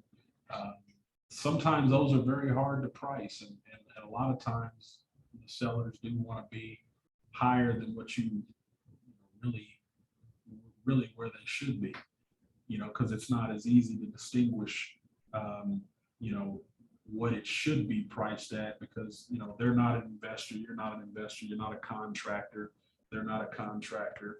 So, you know, those can be difficult to price, but, you know, we priced it, you know, higher than it should have been, you know, just kind of going with, you know, the flow of what my seller was saying. Because here's the thing too, is that, you know, while you ideally never want to take an overpriced listing, that's not a reality. You know, sometimes you'll take an overpriced listing because, you know, your job is to get sales, you know, to survive. So, you know, sometimes you take it, you know, you let them see how it plays out.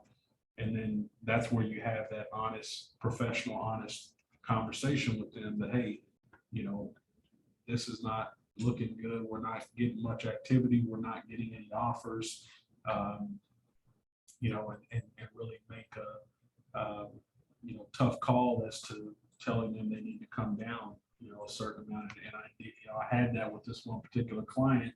You know, I kind of, you know, talked with them about just around about what I thought it would take to fix certain things and such, and kind of based my, you know, proposal of what we should decrease the price by on that. And I think it was like 40 grand that I suggested that we lower the price. And luckily he listened and trusted my advice, and we hadn't been able to get it sold. And then, you know, a week later it's sold.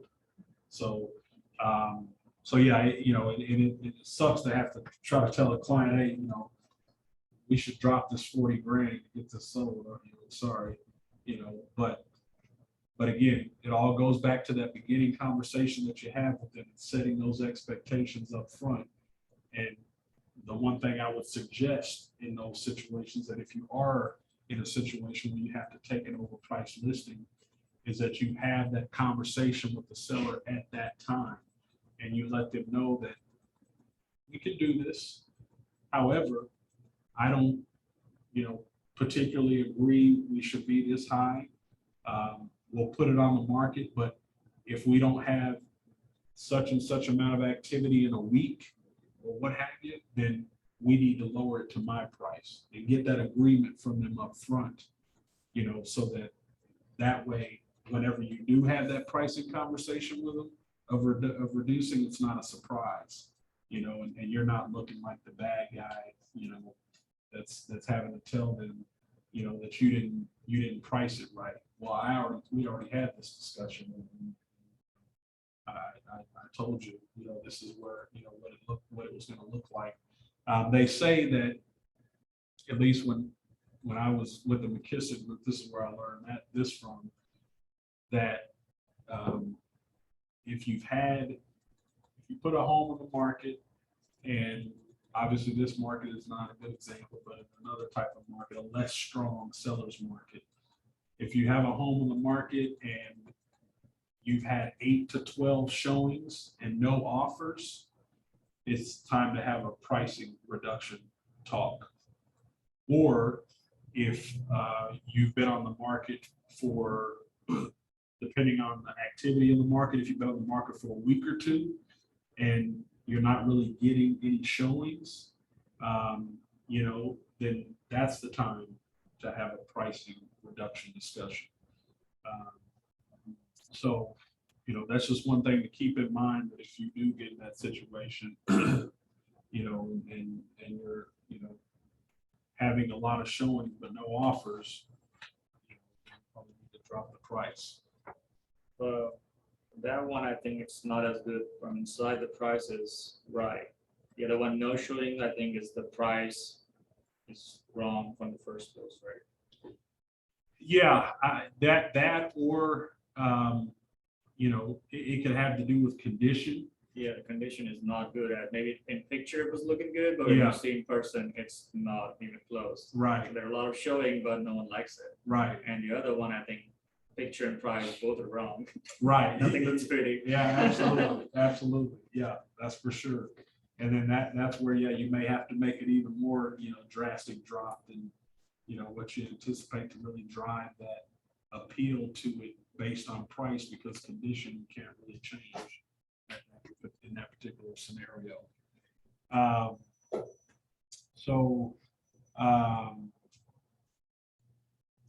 Here's just some scripts to address pricing honestly. This is the agent speaking. Do you want me to tell you the truth, or do you want me to tell you what you want to hear? Not that you would ever position it like that, but sometimes you do have to, ask that question. And if seller insists on a higher than market price, get agreement, like I was saying earlier, get agreement now that if you have not had a bona fide offer in a reasonable short time period, you will reduce the price to your recommended price. The first few weeks your home is on the market are the most critical and will attract the most serious buyers. If we don't get a bona fide offer in this time, the market is telling us the home is overpriced. If after 3 weeks this is happening, do you agree to reduce the price to my recommended price to meet market demands? So that's a way you can position that with that script in that upfront conversation that y'all are having about price, so that it's an easier call whenever you have to maybe reduce the price. Okay, so let's see here.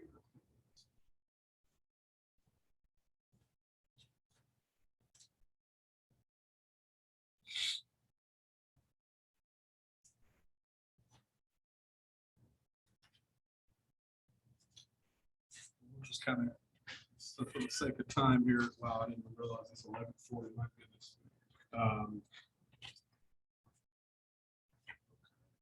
So for the sake of time here, I apologize, guys. I kind of got off track here a bit. What I'm going to do is these last 20 minutes that we've got, I'm going to, show you guys how I would put together a CMA. So.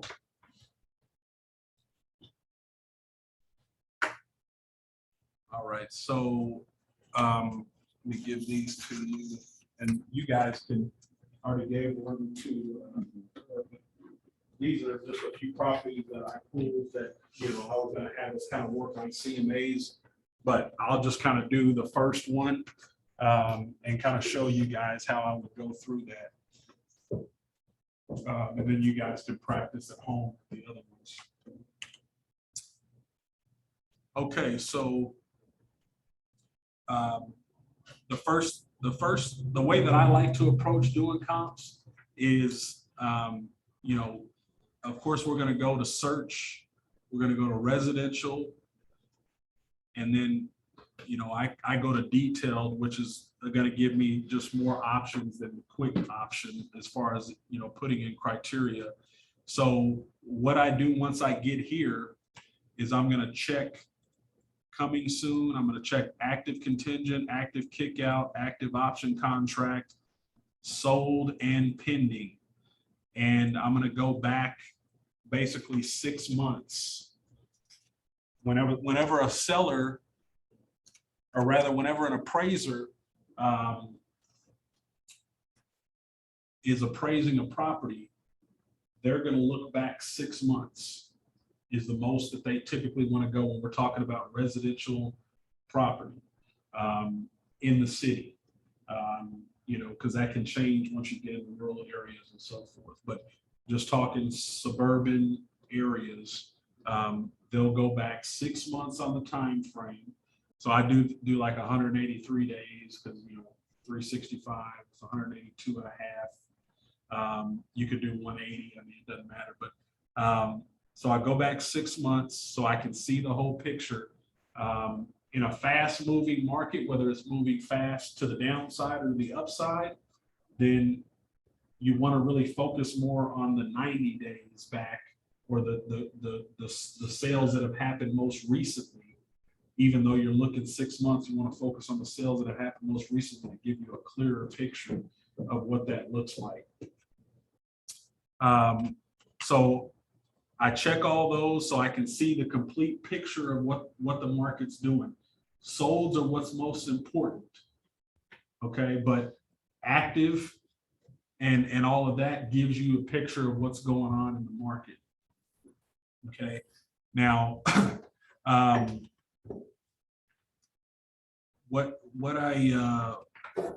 one thing I like to do is I'll go to the you can find this by just looking the property up on the MLS, assuming it's in the MLS, but this first property is Denton County, or it's in Denton, so it's Denton County. So what I do is I go to the Denton CAD, which is the Denton County Appraisal District.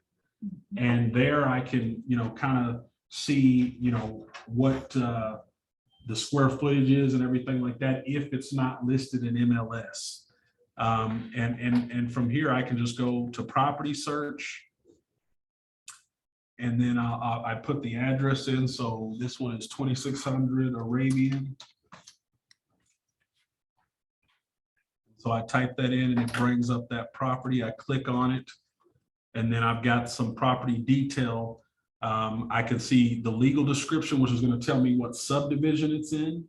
So this one's in Sundown Ranch, which is just here in South Denton. It gives me the address, of course, the owners, and then I can even see the value. They're assessing it at $240. One thing to keep in mind is that the value of the county appraisal district is not in any way, shape, or form indicative of the value of the market. All right. And in fact, in most cases, it's lower. And that's the way you want it as a homeowner, because that's what your taxes are based off of. So that just kind of gives me a good idea. I can go to improvement in building and I can see how many square feet it is. So main floor and second floor is the ones that we'll pay attention to, because that is,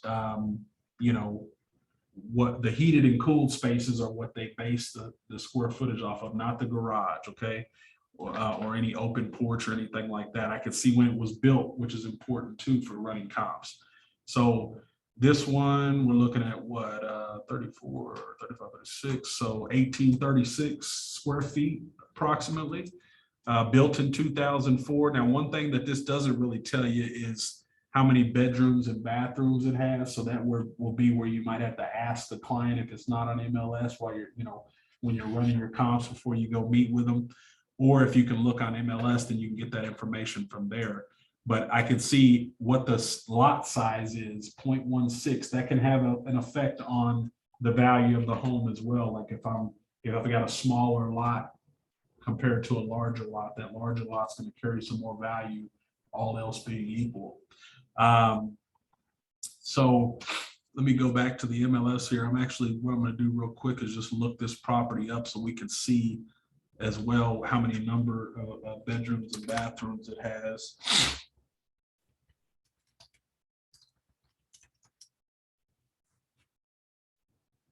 Okay, so the last time this sold most recently was in 2010. And so this home is a 4-bedroom home, 2.5 baths. Crazy that it sold for $130,000 in 2010. I can see the square footage is the 1836, like we already found out from there, 2004 build. So what I like to do as far as running the comps, once I've figured out all that information, is I go back, I'm already I'll go back to search actually, detailed. And then what I do is I go to the map first, okay? I click on map. And then here I can jump to a particular address. And the address that I like to use is the subject property. So I'm going to put in the 2600 Arabian. And that's going to take me straight to that house. Why I like to do it like this is because then I like to search by a radius so that I can not only see what is specifically happening in the subdivision, but within that mile radius as well. So in order to do that, what I'll do is click this draw radius button. And then you left click down and then hold, and then you drag it. And so I'll drag it out to a mile. It's approximately a mile. So, okay. So if I go back to the criteria, because my stuff went away, so I need to recheck that. So I'll check all the boxes I want checked in terms of statuses, change that sold amount to 6 months back. And then, now I've got a lot of matches currently, but now I need to go in and I need to bring the properties that I want to see in terms of comparables closer to the property that's the subject property. So what I'll do is, I'll do 3+ bedrooms. Typically, even if it has more bedrooms, I'll typically always kind of see what 3 looks like as well, because they don't always, make much of an adjustment in appraiser for bedroom count. So then I go to square footage. This is where you want to be as tight as you can be to that 1836 square footage level that the subject property is. So what I'm going to do is I'm going to search in a range of, we'll say 1,500 to 2,100. So I'm keeping it about 300 square feet on either side of it, right? So that gets me 39 matches. So that actually gets me quite a few. So what I would do in that case, since there's quite a few, is I would up that. I would tighten up my range. So I would go, we'll say 1,700 to 2,000. So now we're just, about 100 and some odd square feet on either side of it. Okay. So I've got 22 matches. That should be a good amount of matches depending on what's coming up in the subdivision. So once you've done that, so that's about as much as I put in, guys. I don't really put any more criteria in there, than that. Number of bedrooms, number of bathrooms, and square footage. Then you can start to compare lot size and everything else like that once you actually get into them. But to start, that's how I do it. Okay. So then what I'm going to do now is I'm going to click on results. And that's going to give me the line items of the comps and everything. And so what I would do after that, because first I want to see what the subdivision looks like, okay? Because that's where an appraiser is going to focus if they can. So I'm gonna click on the subdivision name link, and that's going to put it in alphabetical order, ascending or descending. And so I know that the property that I'm researching is in what? Sundown Ranch, right? So, you know, I see here's one in Sundown Ranch. Here's another in Sundown Ranch, okay? There's only 2 out of these 22 in Sundown Ranch. So what I think I'm gonna do with that being the case, because I wanna have at least 3 good comps. That's what an appraiser is gonna look for, 3, you know, as close to comparable comps that they can find. So since I've only got 2, I'm gonna go back and I'm gonna widen my range back again to 1,600 to 2,100 to see if I get anything else in Sundown Ranch besides those 2 that I saw. So, okay, so there's still only 2. And so this is what I'm talking about. Sometimes it's not going to be easy.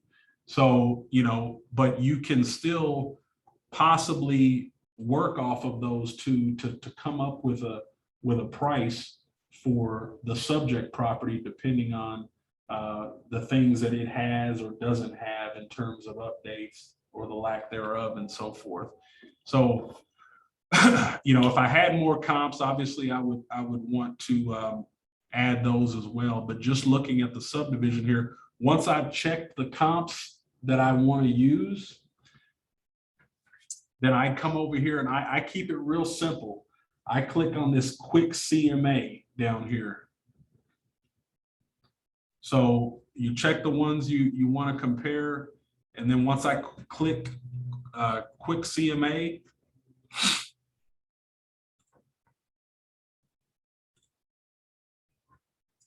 then that's going to kind of show me that, you know, what that one sold at. So 1756, this one's about 100 square feet smaller than the subject property. It sold for $158 a square foot. It was built in 01, so it's a few years older. And then this one, they listed for $270 and it actually sold for $8,000 higher at $278. Now, what I like to do from here is, you know, we'll you know, assume that this property here, the 2600 Arabian, is maybe, you know, in just okay condition, you know, or it's not completely updated or something of that nature. So let's look. What I then do, knowing what that subject property looks like, is I'm going to go in and actually dig in and look at the pictures of the comparable properties. So if I wanted to look at that one here, and if we look, this is not a good, that second one here is not a good comparable, even though it's in the same subdivision, because it's so much newer, 2013 build. So as you can see, that's why there's such a discrepancy in the pricing. Just like we talked about earlier in terms of price per square foot, 185 versus 158, because it's a newer home. And that's why price per square foot is not always something that can help. But if we're kind of basing it off of this one here, you know, we can see that one sold for $278. Let's take a look and see what the condition of that looked like. And that's what I try to do here. So, you know, decent curb appeal, you know, good looking brick home from the outside. So we get inside, we see that, you know, it has carpet in the living room. That's kind of outdated, right? You know, it's got just basic tile around the fireplace there. You know, got some outdated colors in the kitchen and what have you with that red.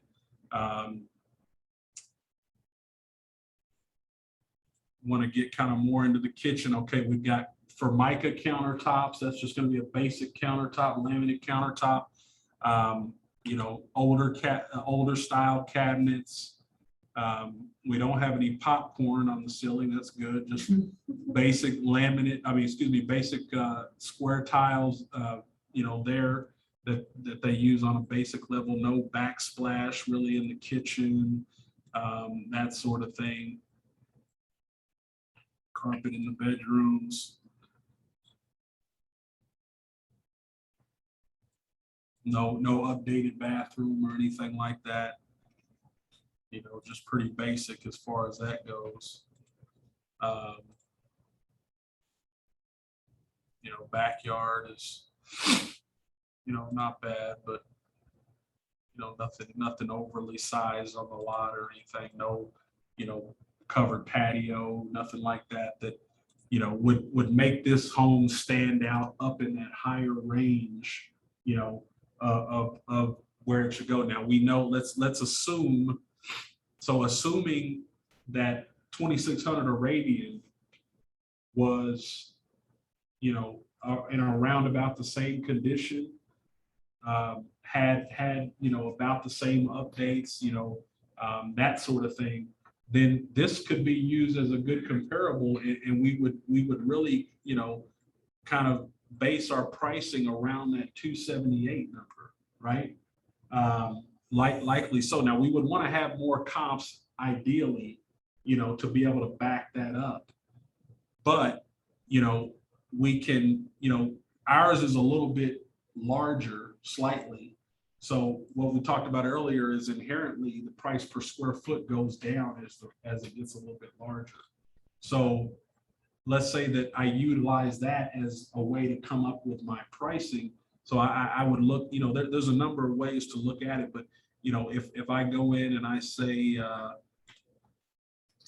pull my calculator up here.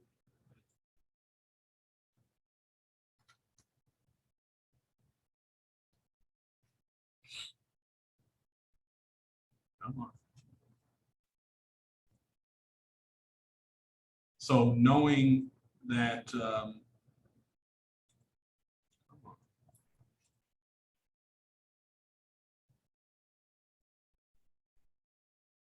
move it too slow.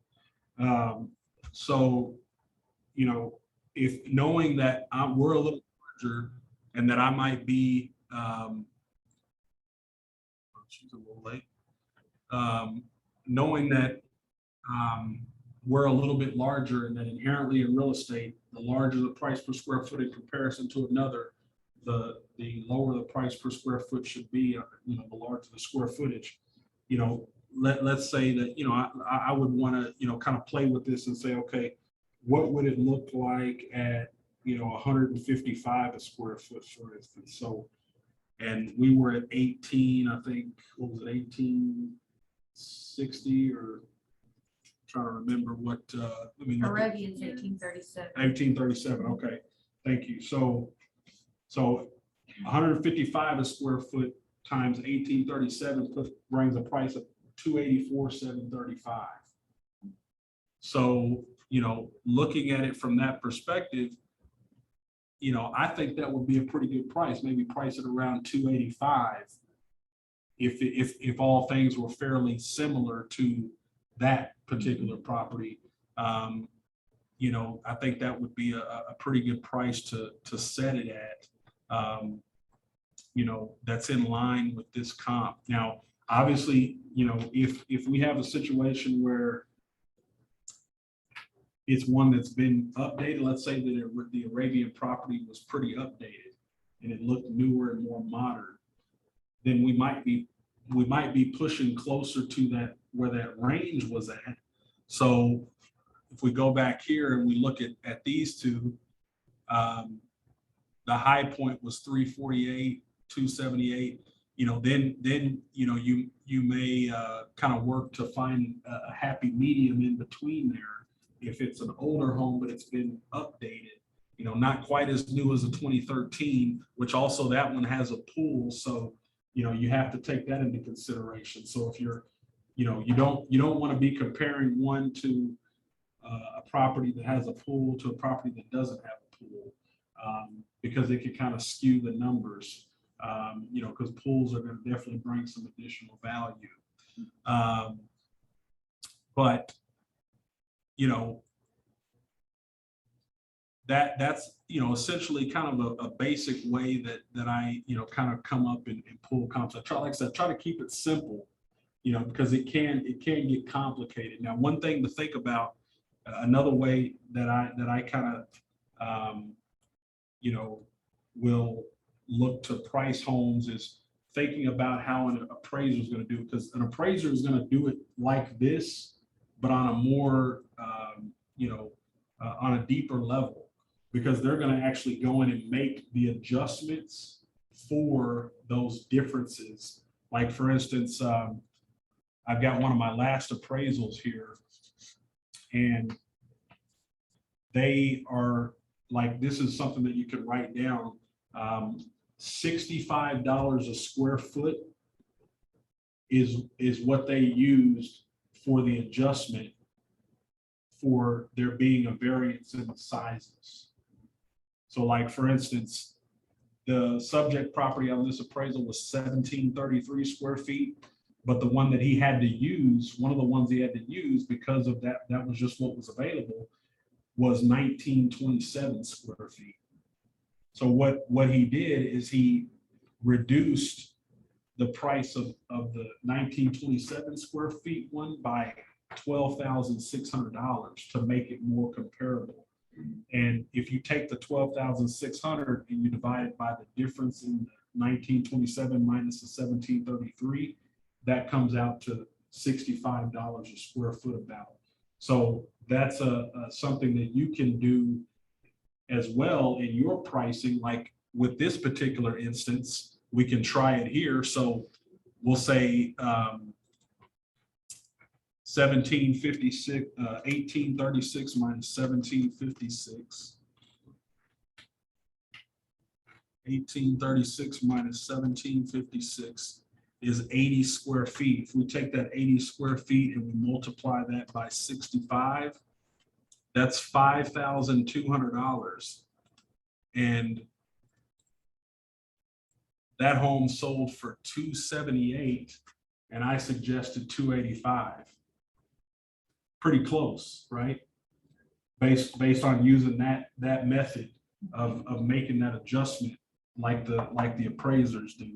So that's one thing I would suggest is, look at your appraisals. If you can get copies of your appraisals from the buyers that you close, study those. Look at those and see how they make those adjustments, because that can help you to when you're doing your comps and running your comps, that can help you to come to a closer number. Because again, like I said, pricing is not an exact science. At the end of the day, you have to come up with a number, that is usually a roundabout based on different things that you're pulling from different sources or your experience and things like that. Does that make sense? But by knowing about these types of things, that can help. The other thing that I noticed on this particular appraisal is that when it came to the site or the lot size, based on the total square footage of the lot, it was about $1.86 a square foot that they used for the difference with that. So, like, for instance, the subject property was 12,937 square feet, the whole lot, and then the comp that he used was 11,326, so it was a little smaller. So with that, he made a $3,000 adjustment to the upside for the one that was smaller. And that 3,000 divided by that difference comes out to $1.86 a square foot. So my point being that if you're comparing a couple properties and you want to get more specific, on pricing it with the lot size, if they're different, then you can utilize that number of $1.86 around about a square foot to basically, kind of tell you maybe where you should make some adjustment to get you closer to that price that you should list it for. And same thing, like he added, we had that house that was a subject property had a outdoor kitchen. He made a $5,000 adjustment for that.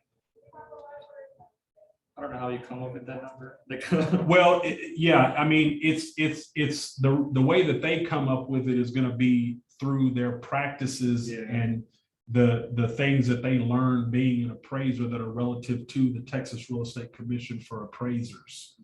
So, and of course, we won't know that, right? That's why I say looking at these and kind of studying these will give you a leg up and a better, opportunity to understand pricing, on a deeper level and get you closer to where it actually should be. If you're pricing it already around kind of about how the appraiser is going to do it, then you should be coming pretty close. And you can, try to utilize speaking with appraisers too, picking their brain. If you get a number for an appraiser or contact, reach out, ask them about different things. Like how would you do that? How would you compare? How would you give this an adjustment? But like, they don't make any adjustment for difference in age, for slight difference in age. I don't know that, a lot of times they don't make a huge, like if it's a 3-bedroom versus a 4-bedroom, they may not make an adjustment for that. One of the things that I try to do from the perspective of, let's say updated versus not updated, if I'm having to compare that, then kind of looking at those numbers and then thinking about, or obviously you may not know just getting into the business, but getting with contractors and maybe trying to understand, or even inspectors who have sheets that kind of cover what things cost to update, using that information to kind of help you, price one that might be, not as updated, like how much does it cost to, how much approximately is going to cost to update a bathroom or, and then taking that amount and maybe reducing, off of that higher comp that's updated, making an adjustment to that to kind of get you to a price that you think, is feasible, based on the condition of that one. But we've exceeded our time, and I don't want to keep you guys any longer. I am always available, to help as much as I possibly can with any agents. So I'll give y'all one of my cards, my email address on there. I need to update because it had my old one from whenever we had E-Edge and all of that, the older system. So, but my phone number is correct on here. So anytime you guys have questions or, you're looking at comps and, running it, practicing, you have questions come up about something, don't hesitate to reach out. I'm happy to, take a moment to kind of look at something with you and give you my opinion around that. I know I wanted to spend a little bit more time on actually running the comps today. I apologize about that. But we, sorry, Laura. Well, I guess you can't hear me, but anyhow, like I said, I don't want to keep you guys too much longer. So if you have any questions or, when you're playing around with that at home, just, give me a shout, and certainly would love to kind of help you out with that. And one other thing I want to show you guys before you leave, there are other sources that you can utilize to help you also determine the value, which one good source is this Remine right here. And Remine will actually, it's more of an algorithmic value, kind of like the Zestimate a little bit, but it's, I think a little bit, safer than just using the Zestimate. But I'll show you, we'll put that 2600 Arabian in there real quick to see what Remine thinks that it's valued at. But they basically pull values from different algorithmic, systems that essentially determine value. This is one where you can kind of back up what you're thinking, and validate what you're thinking. The other one besides this is RPR. People who do CMAs, so do they use this kind of tools? Yeah, absolutely. Yes, I mean, you could even, if you wanted to keep it real simple, you thought it was pretty close to what you were thinking. I mean, you could just use the value that they're showing on here, if it makes sense. You always want to dig into the comps yourself first, but if you're struggling kind of, coming up with a number that you think is a good number, you can obviously kind of use this to help support, what you're thinking. But let's see what this Arabian comes up as here.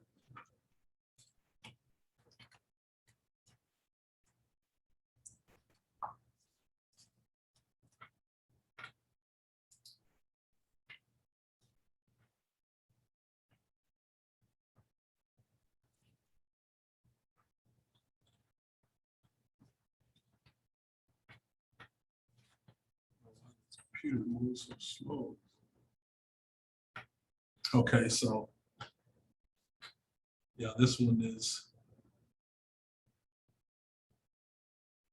This is sometimes, see, sometimes it's completely off.